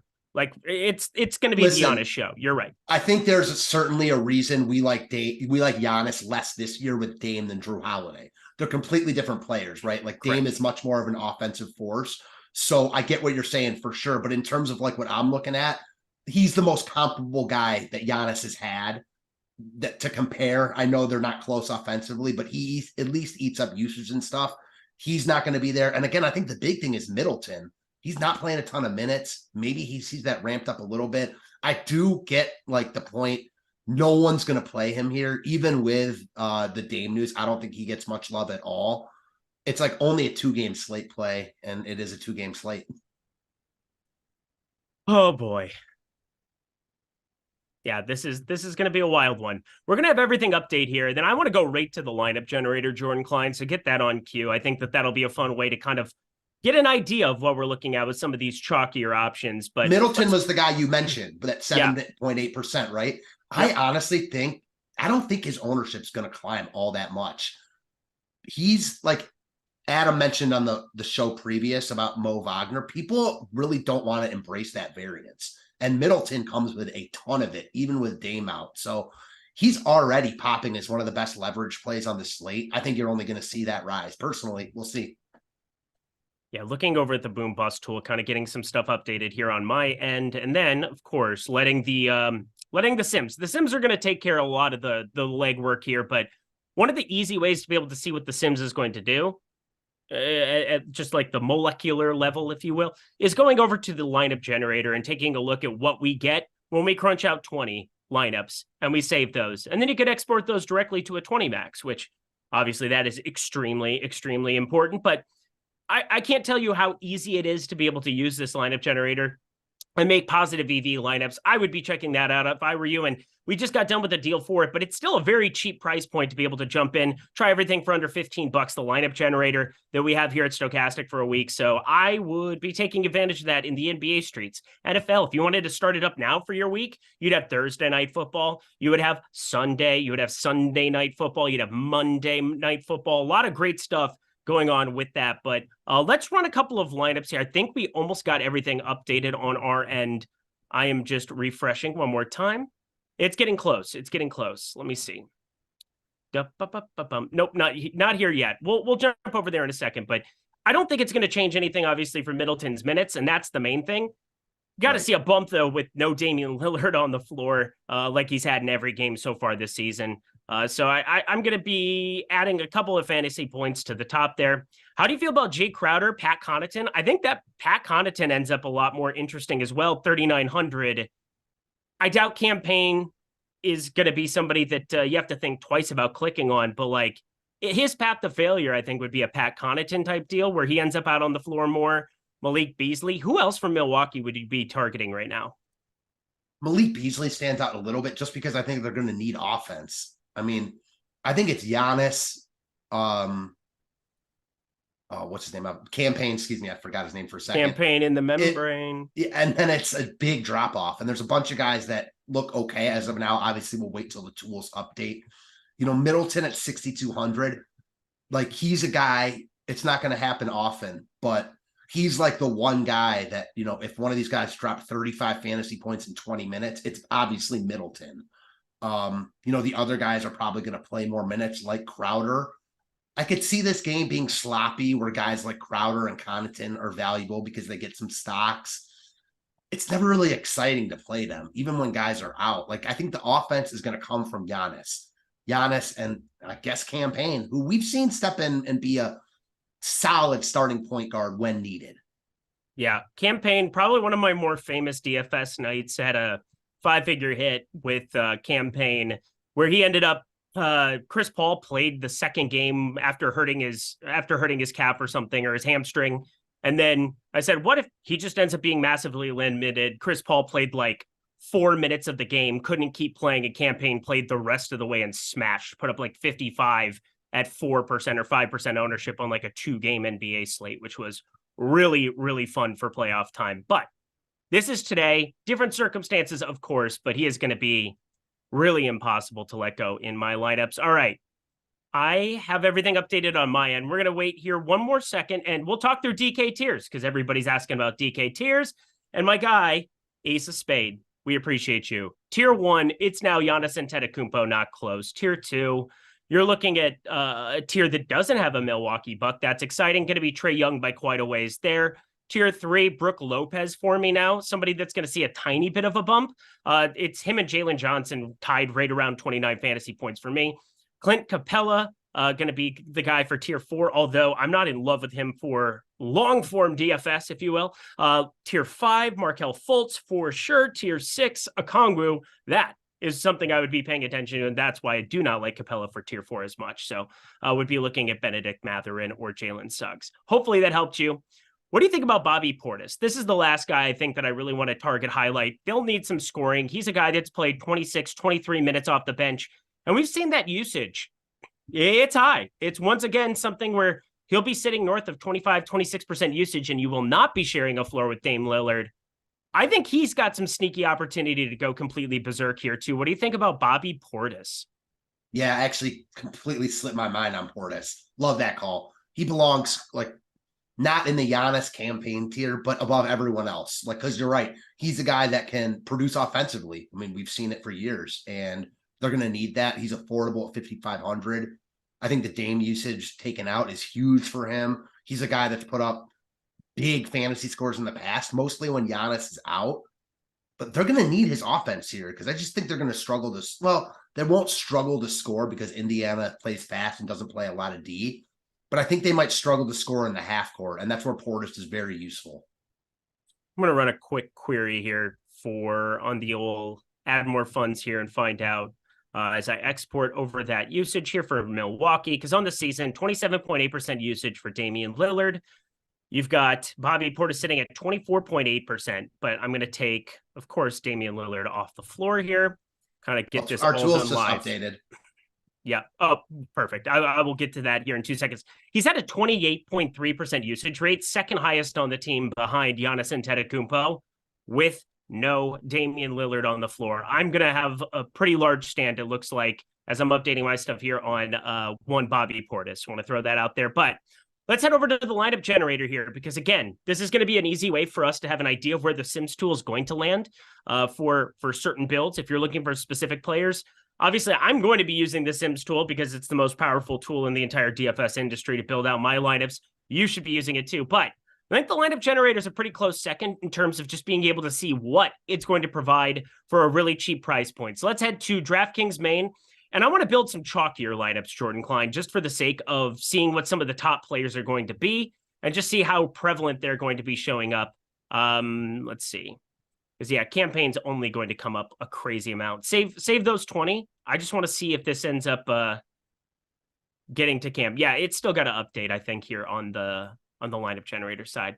This Fultz, we don't have any campaign showing up, do we? Yeah, there's not enough bucks there. We'll run that back here in a second, that's for sure. But this is obviously the biggest piece of news that we're going to get on this show. Markelle Fultz, I doubt we find out until a little bit later. But campaign, if you're playing 3 lineups, are you playing them in all 3? Yeah, I think you probably have to. Like, I'm not of the opinion that, like, just because Chalk hasn't played well in the past, like, I don't look at Chalk like that. Like, oh, Chalk is Chalk, you can't play it. Like, there's a reason that these guys are popular. So NBA is all about projection. Like, yeah, it hasn't worked out. Christian Wood was awful last night. Of course, I played him. Yep. Like, and I'd play that play again. He was still under-owned in my eyes. Like, that is a reason, like I've talked about, and I've said this for a while, that I usually start the NBA season playing a little bit lighter just so I can get a good feel of, like, what I think of the teams are. So just so I can kind of get a better idea of what I distinguish as good and bad chalk. We're getting to that point, a couple weeks in where, like, I feel comfortable with it. And I think campaign is just a lock here. Like, he's going to play minutes. Yeah. He's productive enough. He's under 4K. I've been writing about this in my Contrarian article.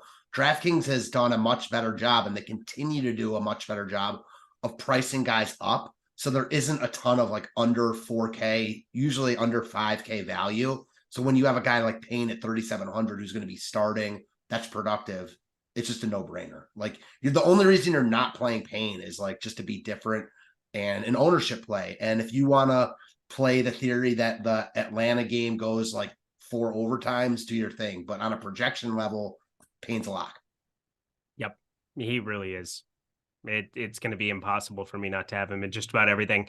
I want to revisit the studs now. Giannis Antetokounmpo, 10-7. Tyrese Halliburton, Damian Lillard. Again, I'm asking things in the context of, like, the way that you play DFS, playing some 3-max stuff or, like, 3 or 4 big lineups in the big contests. Again, we're talking about my guy, Matt Belman over there, one of the top DFS players in the industry. My guy, in your 3 lineups, is Giannis going to crack all 3? And yeah, at least 2. Like, I just think he's going to go nuclear tonight. Like, after getting kicked out last night, such a good spot, no Dame. Yeah, he got the showers early. I forgot about that until just now. I think you just build around Giannis and Payne. Like, it's just really easy to do so. Slate's a little bit tricky because, and I do prefer it for multi-entering, just because Atlanta's got a ton of similar pieces. That's really hard to distinguish. They all project similarly. Ownership is obviously weighted a little bit towards a couple of the guys, but Atlanta's murky. So I do think it's like a preferred multi-enter type slate. But as I mentioned earlier, now with this Dame news, I think I like guys from Milwaukee, like Portis. I like him over all the 4,500 Atlanta guys personally. I think that's a great call. Let me ask you one question, though, because we were talking about Middleton, and these guys are the same price. Who do you prefer here? Because our tools kind of give conflicting stories. Middleton or Bruce Brown? I mean, Bruce Brown is a stat sheet filler. That's so fine and that's so chilly. She naked, soaking wet, some of that good stuff. I had to see Jordan Klein's face. But did I get anything? Nope. Nope, he has it on screen share for a reason. Anyway, thought I'd see what happens. But I do think Chris Middleton, it's not going to matter as much because we just got everything updated on our end. My God. It is going to be all the campaign and all the land. Have you seen his ownership yet? Yeah, wow, I just saw it. I mean, there you go. Yeah, that's correct. That took away the fun of the game. But Giannis, 82% owned as well. He's projected north of 60 here at Stokastic. 1.81 we have as his baseline fantasy point per minute rate for this one. That is just silly, beyond silly. And as you said before, he hit the showers early after the old, flex on a move. 22 minutes last night. He's a fully operational Death Star. It changes the whole slate, though. So now, like, when you ask that question about, like, playing Payne and Giannis, like, I was not expecting to see ownership in the 80s, which means that, like, there's like at the 333 tonight, like, these guys are going to be in the 90s. And, like, there's something to be said. Like, DFS is still an ownership game, and, like, weird stuff happens. And it's just really going to be hard to win a tournament, based on basically like a 6v6 or a 5v5. It's basically a 4v4 though, because Giannis, Payne, Halliburton, and Okongwu are all going to be enormous chalk because Giannis isn't too expensive. And then you have Payne balancing that out. Halliburton's the clear guy from Indiana, and Okongwu is just the cheapest value play on the slate. So they're basically going to be playing a 4v4. That doesn't really interest me, to be honest, in big tournaments, unless I'm playing a bunch of lineups. So, man, the slate is interesting just from like a game theory perspective, seeing that ownership. It does, I don't want to say change my mind, but it gives me pause, not going to lie. Welcome to Bobby Portis Island. I think this is going to be where I kind of make my stand for tournaments. Again, trying to find the guy that might be a little bit slept on. So let's talk through some of the ownership here of Milwaukee. You got an 87% owned campaign and 82% owned Giannis. Nobody else above 20% right now. So you kind of get dealer's choice. I think Bobby Portis becomes interesting by default for me because we have him projected right around 20 minutes at the moment. He's played 26, 23, and obviously he saw maybe a little bit more run last time out because Giannis ends up hitting the showers early. So maybe there's an artificial bump there, but like for me, I just see the fact that he's been second on the team behind Giannis in terms of usage. Only a 53.3% effective field goal percentage this year, too, in those 82 minutes. So there's an opportunity for him to shoot it better without Dame on the floor. And there's an opportunity for him to lead the second unit there without Giannis. Any minute that he's not out there, you could have Bobby Portis out there chucking. Chris Middleton, he's also shot the ball extremely poorly. Like there's some sneaky value, I think, with the rest of this Milwaukee team. Although, because of how cheap and mispriced there are pieces from Atlanta and Orlando, it's basically just all flooding into campaign and Giannis, and it feels appropriate. But I think Bobby Portis is somebody that I'm just going to have to force in a little bit more. I get that. And that's another, like, I didn't say this when I just went on my rant about this slate, but NBA is mostly, it's not about fading the chalk, at least 90% of the time. It's about finding those one or two diamonds in the rough, as you said, and like getting different on one or two spots. Because like I said, the chalk is chalk for a reason. It projects really well. I do think on slates like this, when ownership gets so concentrated, that's when you can start to at least have the conversation of like, I'm just not going to play this guy because of the ownership, because weird stuff happens. A guy's 85 to 100% owned. Like, I'm trying to win the tournament. I'm not trying to cash. On most slates, I wouldn't even be trying to have that conversation because there's a ton of good plays. Here, though, you're just boxed in. You play Payne, Giannis, and I'm telling you, I know our projections don't have this, but at least in the big contest, I expect Halliburton to be over 40% owned. And Okongwu like right there too. So just a lot of the field's going to have that. I like your call on Portis a lot. I think that's a really, really good differentiator piece. Let's go back to the lineup generator now. Now we have reached the point where I think this makes sense, Jordan. We got everything updated. I just saved a bunch of those lineups. I'm looking at it, and you'll see very quickly campaign Giannis Antetokounmpo. Even if you go away from some of the balanced or any, like for me, I just went contrarian. I'm going to get 100% campaign. It just is what it is. If he fails, he fails. If he turns an ankle, congratulations to the game theory. It happens with backup quarterbacks, but you still have to get everything else right. And the number of times campaign is going to fail playing 30 minutes here, it's so damn low that it's not worth it to try to find the leverage there. I agree. Yes, sir. Yeah, go ahead. Yeah, put it on chalky. That's fine. You can save the chalky ones. I mean, I just saved contrarian, and I can kind of tell you it's still going to be campaign Giannis Antetokounmpo. There's one guy, though, that I think I really want to talk about here. Where did he go? Paulo Banchero. All right. So the center position with Brook Lopez now relative to the other guys, Brook Lopez is not really getting any kind of ownership bump either.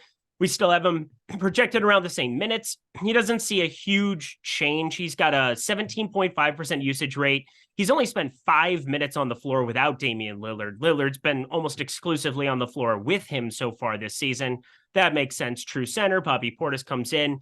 You get some of those backup minutes. Sometimes Giannis playing small ball lineups, things of that nature. But Brook Lopez, I don't really think he's going to be somebody that I prioritize in any way, shape, or form. But think Paulo Banchero. I'm able to get to a lot more of him because he was a center that I needed to get to Okongwu, needed to roster a ton of Jalen Smith.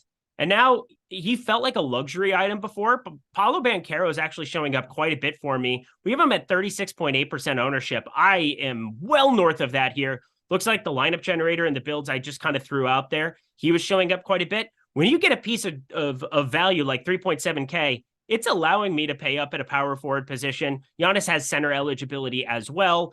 Center, I find to be kind of a gross position, which is why you're seeing Okongwu pulling so much ownership. But what do you think about Paulo Banchero and the trickle-down effect of getting a piece like Campaign in there? Yeah, Banchero looks great to me. I mean, I think that with the value of Payne, it does even out a little bit because Giannis becomes a must, but Giannis isn't really that expensive either. So it makes guys like Banchero. I think the ownership is really going to go down on like Trae Young, Dejounte Murray, the Orlando guards that are in the mid-tier, because you have Payne at point guard and then you have Giannis eating up that salary, and then people will play Halliburton over the Atlanta guards. So I think there's a lot of GPP merit in like playing a lot of the Atlanta-Orlando game. People are going to play that game in pieces and they'll be popular because it's a 2-game slate, but not all together. Like Indiana and Milwaukee are both on a back-to-back. I said at the beginning, you kind of got to tell yourself a story. And on these 2-game slates, I'm all for getting a little weird. Yeah, I think that's where I'm going to be trying to I don't really know what to do other than to play Campaign and Giannis because, it's just so easy to do it in conjunction with each other. They're extremely correlated where they're on the same team and one's cheap, one's expensive. You're just going to run into so many lineups where they're going to be together as they should be. For me, it's just trying to maybe get a little bit more of the indie side than what I was getting before and hope that you do get. It's got a 241 total. No totals with Indy playing at the second fastest pace in the NBA, 104 possessions per 48 minutes. This is still an Indy team that is going to move it up and down the floor. It's just that rotation, we're playing 9-10 guys deep, and that makes it a little bit more difficult as opposed to some pretty pronounced chalk pieces we now have with Payne and Giannis. But I think I'm just going to give a bump up to some of these indie guys in the ROI boost in the Sims tool, trying to force a little bit more of them, because if Markelle Fultz is in, obviously I think that's just a piece we want to play. If he's out, I don't think we can really compare Anthony Black to anything we're looking at with Campaign. I don't really think we can, I think everybody benefits a little bit there from the Orlando side, but there's not a main beneficiary. You know what I mean? Right. They've all been priced decently. Right. Black is the unknown, but it's not really like Sasser that we talked about a couple weeks ago, where he could potentially have a huge role because Orlando's really deep. I just want to make a point on what I said a second ago about potentially getting off the big pieces from a Milwaukee game.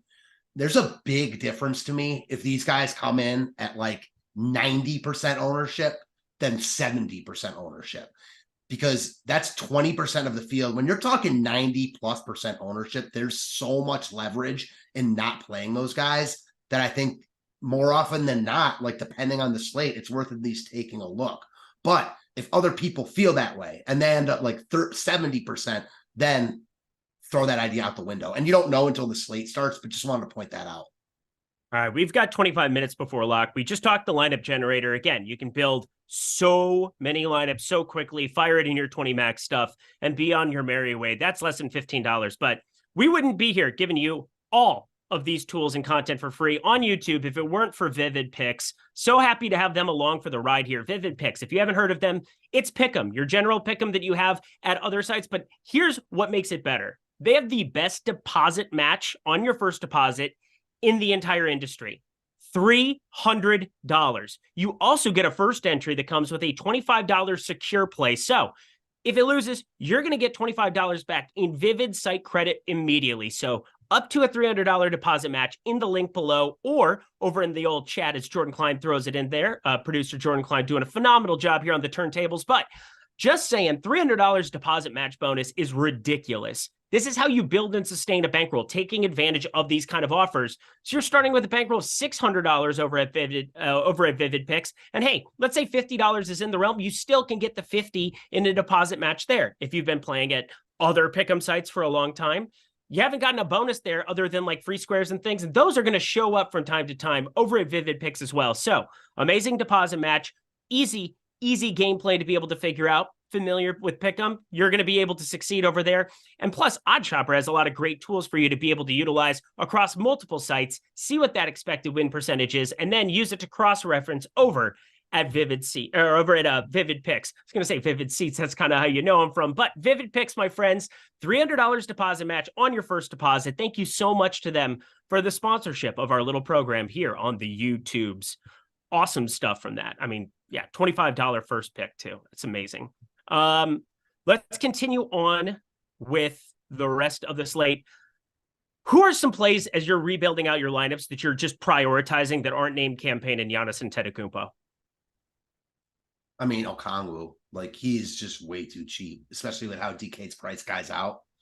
Like he's had a price decrease of like 700. He's going to play 20 to 25 minutes, even if he's on the lower end there. I think at 4,200, he looks great. And a guy I love in tournaments as a differentiator piece, again, not a guy that's like projecting all that well. I know Adam talked about him on the previous show and he likes him a lot, is Mo Wagner.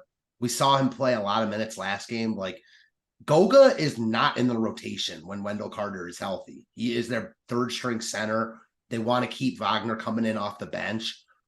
But I think more often than not, like Mo is the one that's closing, especially when you've got like an athletic front court in Atlanta. So I like him a lot in tournaments, kind of in the Bobby Portis mold. I like Portis more. Portis is also more expensive. So there's that. Yeah, I also want to say, like, I've taken a little heat from Greg on Friday night for doing the Nuke of the Night with you. I know he's a little bit upset with you about it because that was his thing. I know. So, but anyways, like I'm Greg, I'm a little bitch boy. Totally smashed that in the past 2 weeks. The first week it was like Kelly Oubre and Maxey who went off. And then last week I think it was Sasser. And Sasser's become, as you know, like the hottest thing in DFS since Awesemo. Sasser. Oh, he's so hot right now. Yeah, a little bit of Hansel. Sasser. It's a walk-off. It's a walk-off. These are good things. Anthony Peters, $1.99. Trying to be freaky. Beauchamp or Pat Connaughton? This is a great conversation piece. I really like this question. Who benefits more in your eyes? I can tell you what the tools say. I can tell you what I say. They are kind of in an alignment, but curious your thoughts. Who do you prefer taking a deep shot on, Connaughton or Beauchamp? I think it's Beauchamp. Like, I know our projections disagree. They like Connaughton more. I think Connaughton's safer, going to play more minutes, has, the opportunity to get stocks. But like I said, I think there's a potential for Milwaukee to struggle offensively here. Their first game without Dame. They don't have Drew Holiday kind of like leading the show. Chris Middleton's on a minutes limit. They don't have a ton of other good players. So I think they could struggle a bit here and end up going to Beauchamp as a guy that they need for offense. If you ask me which guy do I think is going to get 15, it's easily Connaughton. If you ask me which guy I think had a better shot at 30, it's Beauchamp. And I think Beauchamp's probably the guy that if Giannis fails, you probably want him in your lineup 3,300, but he's a 0.65 fantasy point per minute guy. He's just, it's so hard for me to look at that and see like a clear path outside of Giannis failing, in which case I'm probably not making money anyway. I think Pat Connaughton's the one guy who can come along for the ride off the bench and maybe be able to do a little bit more. I get a little bit nervous about both of them because Chris Middleton's active for this game, whereas yesterday, if Giannis gets ejected and Middleton's there, you're probably seeing Middleton absorb most of those minutes, and then it wouldn't look nearly as interesting. So I'm going to go Pat Connaughton still. I think our tools kind of display that. It's not like Connaughton's some amazing fantasy point per minute guy, 0.71 here on the season, but still feel pretty confident in saying that if you made me pick one of the two of them, although I'm not playing much of either of them, in fact, I have 0 Beauchamp, I would still have a little bit of Pat Connaughton interest. Yeah, it's another thing. I'd like to see if and when the ownership adjusts. Because like if like Beauchamp is for some reason getting more ownership than Connaughton, then my answer to that would completely change. But I expect Connaughton now to come in. Like, this is off the top of my head. You know, is our ownership updated on those guys as well? I have a hard time believing a guy like Pat Connaughton is only going to be 3% owned here. We'll see. I think he probably will be just because of what we have. There's one piece that I'm kind of saving to talk about later on here, mainly Bogdanovich. Oh, okay. I get it. We talked about Okongwu. Right. He's probably the only chalk piece that we haven't really discussed that is still going to be very, very popular. He should be chucking every single minute that he's out on the floor, 4,400, averaging 24 minutes a game here this season. But there's definitely a floor there. If he's not knocking down shots, 4,400 for Bogdanovich, he's still pulling 51.6% ownership. I'm just throwing it out there. I am not anywhere close to that. I probably would have been close to that in the event that you didn't have campaign show up. But now with like a free square there, I am far more inclined to try to make like a contrarian Sadiq Bey a thing, although he's still pretty popular, 31%. I'm probably just going to be shorting both of those pieces and going to just about everything else there. Yeah, I think it depends on like your lineup construction. I think playing like Giannis, Payne, Halliburton, Okongwu, Bogdanovich is not smart in tournaments. You know, no. Obviously you still have 3 spots, but probably not the way to go. However, if like you're fading, you know, Giannis or whoever it is, I think that, you know, you can play all the chalk you want just because you're so different in that regard. Who did you ask me about? Oh, yeah, no, you're fine. As Sabotage, Middleton isn't absorbing minutes. His minute limit is concrete. No shit. He played 0 minutes, though, yesterday. That's what I'm getting at. So somebody had to fill those minutes, and it was Beauchamp. So I don't know what you're talking about. Anyway, I was asking about Bogdanovich and just a little bit of the volatility of a guy who's still projected for 50+% ownership here in the event that he doesn't knock down shots completely or he's somehow, you know, like if we're going to be trying to find, like I'm more inclined to try to open up the reins and try to get different with a lot of other pieces, mainly because if I'm holding hands with 90% campaign, 90% Giannis or whatever it ends up being in some of the small field stuff, do I really want to bring a 50% Bogdanovich to the fray too and play like 5v5s with people? Not really my favorite way to go about it here with 17 minutes left. So I think I'm just trying to get off of some of these other major pronounced pieces of chalk. Okongwu, I still think is really good chalk. He's just too cheap. Thought that I would get to a little bit less, but Banchero is somebody who's just like, I was going to be undercutting, and now I am definitely going to be at or above the field. Easier to get to him, easier to get to Halliburton, and some of the other pieces. In addition, had to chalk. In addition, chalk, no, had to cough on chalk. That's no. So I know why I lost my train of thought. It's because I wanted to backtrack. I completely get why Connaughton, and he shouldn't be over 3 to 5% owned because he's not good, and all these Atlanta guys priced a little bit higher than him all project much better. I think Bogdanovich looks too cheap. I think he projects for a really good points per dollar play. You know, we've seen him perform. He's outperformed this price tag a bunch this season. You know, I listened to pieces of the previous show. I know Adam talked about Okongwu versus Bogdanovich. Totally agree. Like there's way more obvious ways for Bogdanovich to fail than Okongwu at those similar price points. So I much prefer Okongwu. I do like Bogdanovich here, though. Like he projects as one of, if not the best points per dollar play on the slate. One guy that I really, really question the ownership of, and he's actually right below Bogdanovich, is your boy Fultz. Like I get it. He's too cheap. He's been hurt. I don't know why he's seen a little bit of a price dip at 5,100. However, Suggs and Cole Anthony are still there. And now Anthony Black has emerged like to play some minutes. I don't really like Fultz more than those other guys just because he's like 500 cheaper than Anthony and Suggs. I like Suggs a lot within that group.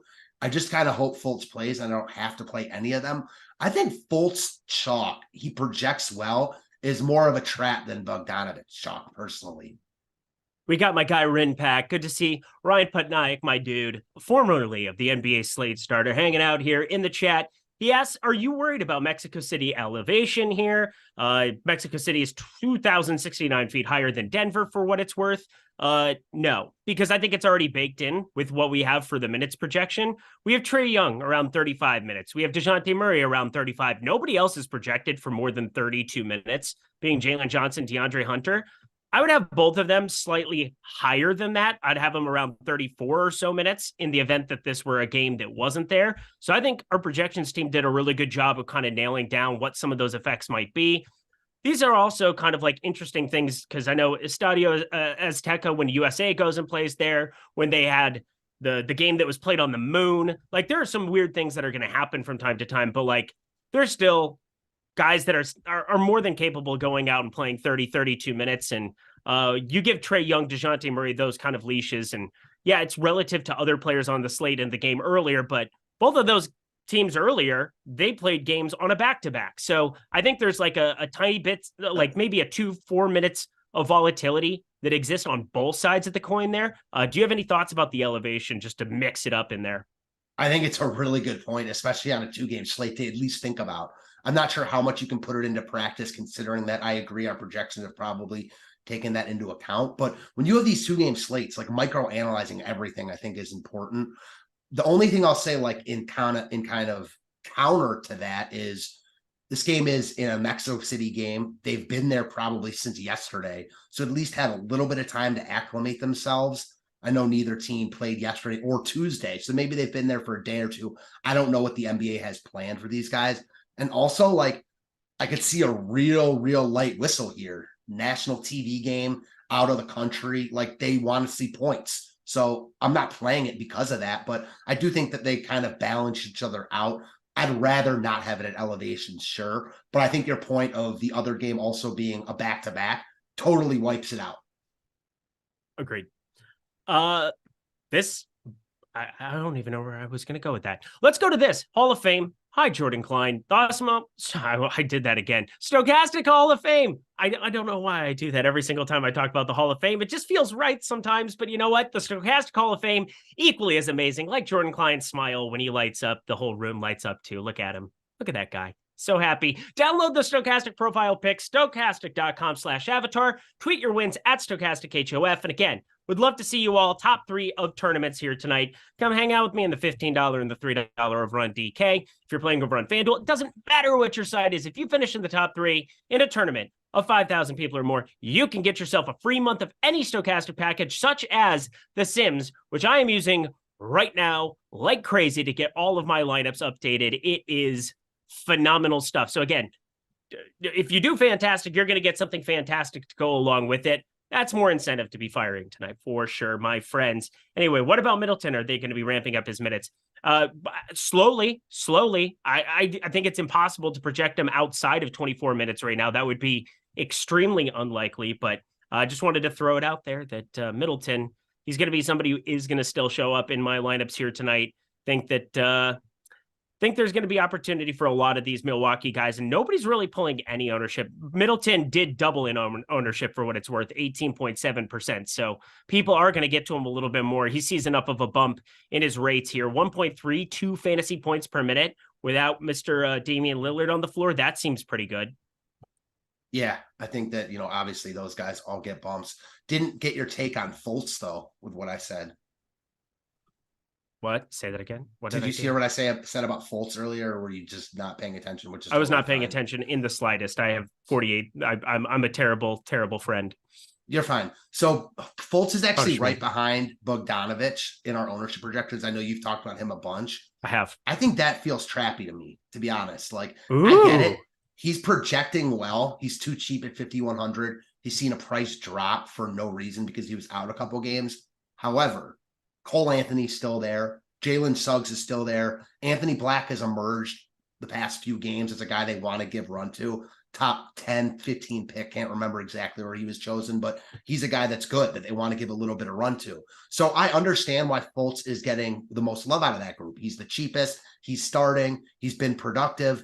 He's not really been more productive than Suggs and Cole Anthony, and I'm not sure why everyone's expecting that tonight. Again, he's the cheapest, so I get why he projects the best. I think all three of those guys are really volatile, and 50% playing Fultz with, 6K Cole Anthony, 10% ownership, Suggs at like 14% ownership.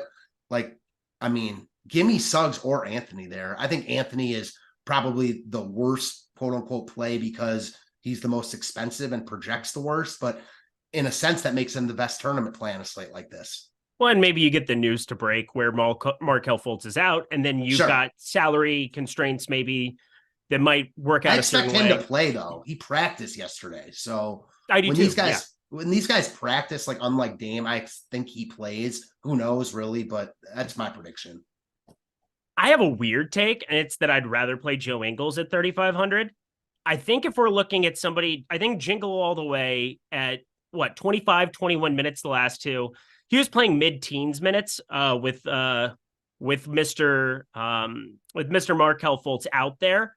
But I think at 3,500, if you're going to be getting something in that range that's in addition to like an Okongwu or something to be able to really get up to all the studs, Joe Ingles kind of gives me access to that. And if for some reason somebody is limited there, it's not like Jingles isn't going to be in this rotation. He's still going to be there playing 15, 16 minutes.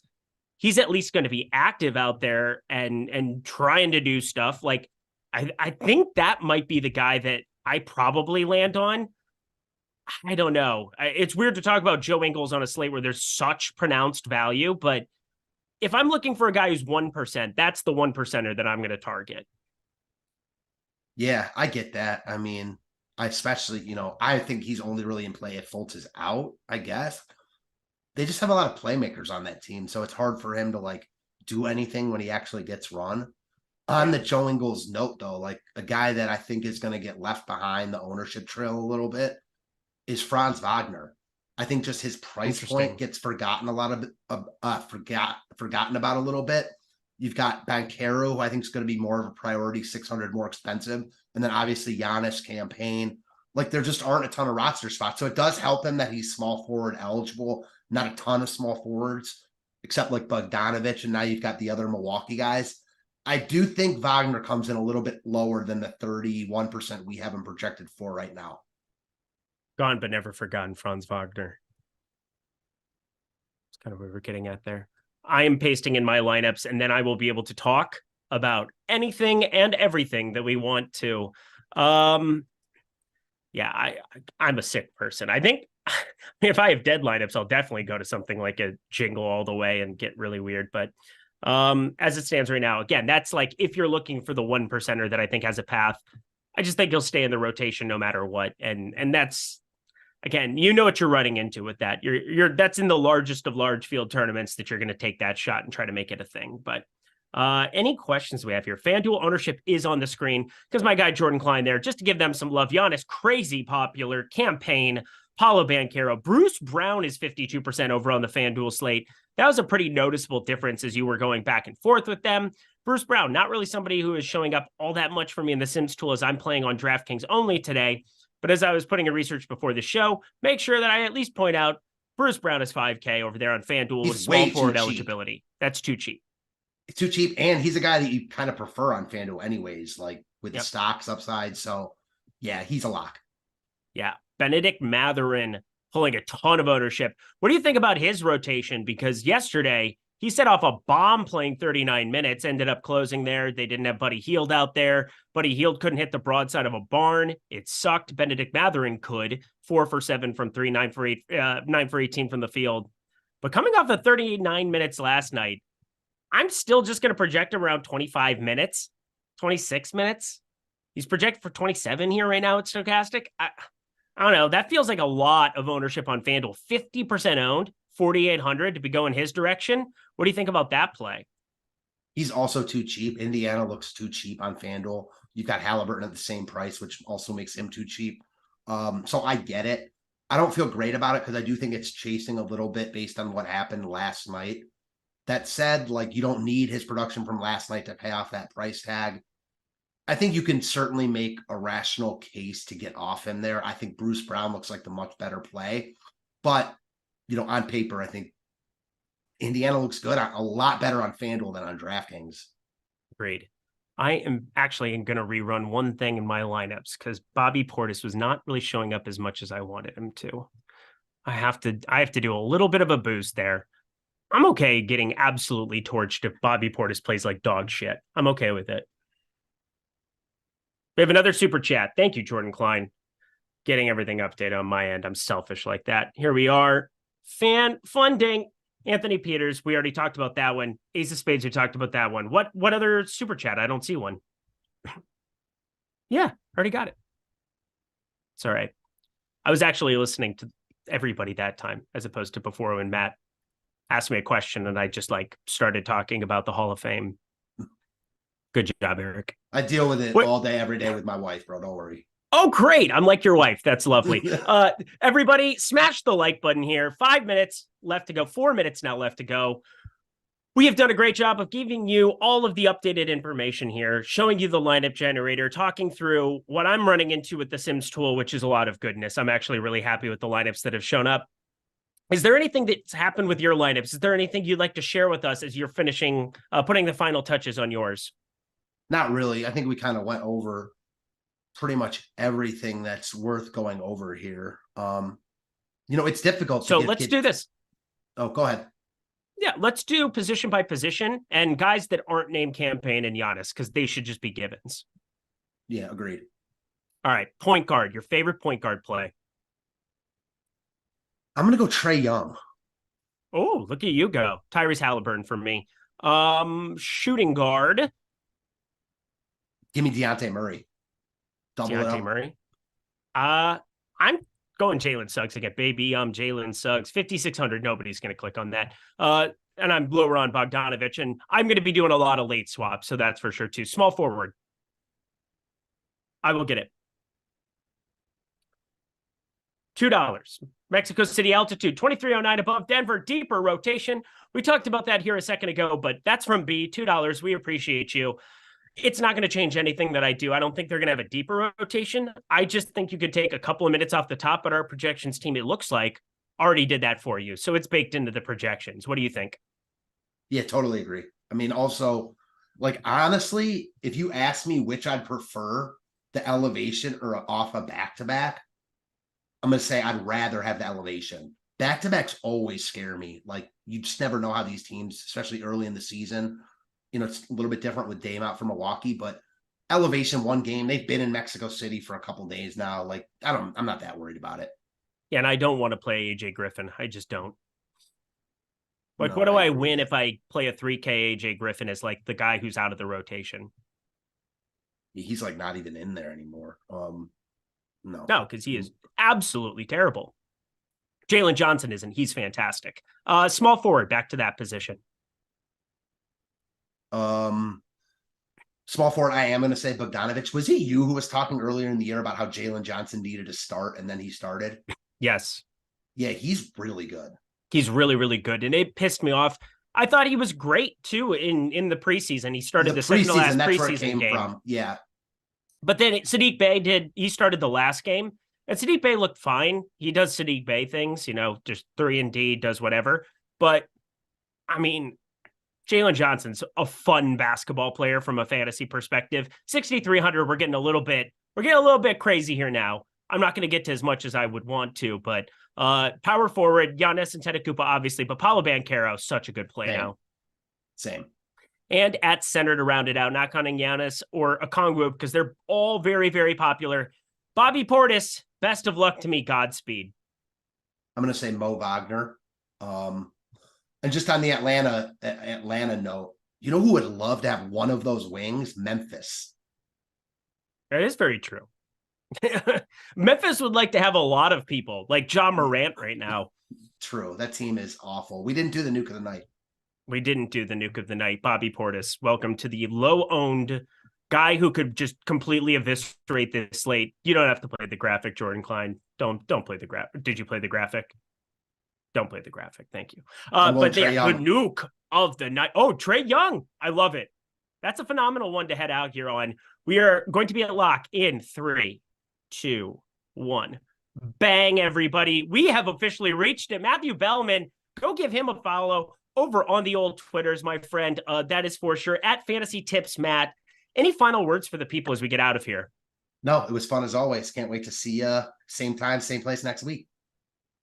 I'll be back from New York for sure. But until then, yeah, I'll be doing NFL Live before lock from there. That'll be enjoyable. Jordan Klein. And I'm actually on the NFL show starting, the first NFL show this Sunday with Spags. So I'm excited to do that. I think I'm going to be doing that from now on. So get ready for it.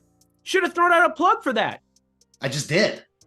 I know, but I'm saying like earlier when we had like we still have 1.7K people hanging out, and they're going to all show up here in 15 minutes for the NFL Live before lock. Lofty, Neil Orfield, bringing you all the goodness and all the land for this lovely football game. God, Carolina, Chicago, enjoy that, everybody. Best of luck. Go campaign, go Giannis, and go Bobby Portis in this early.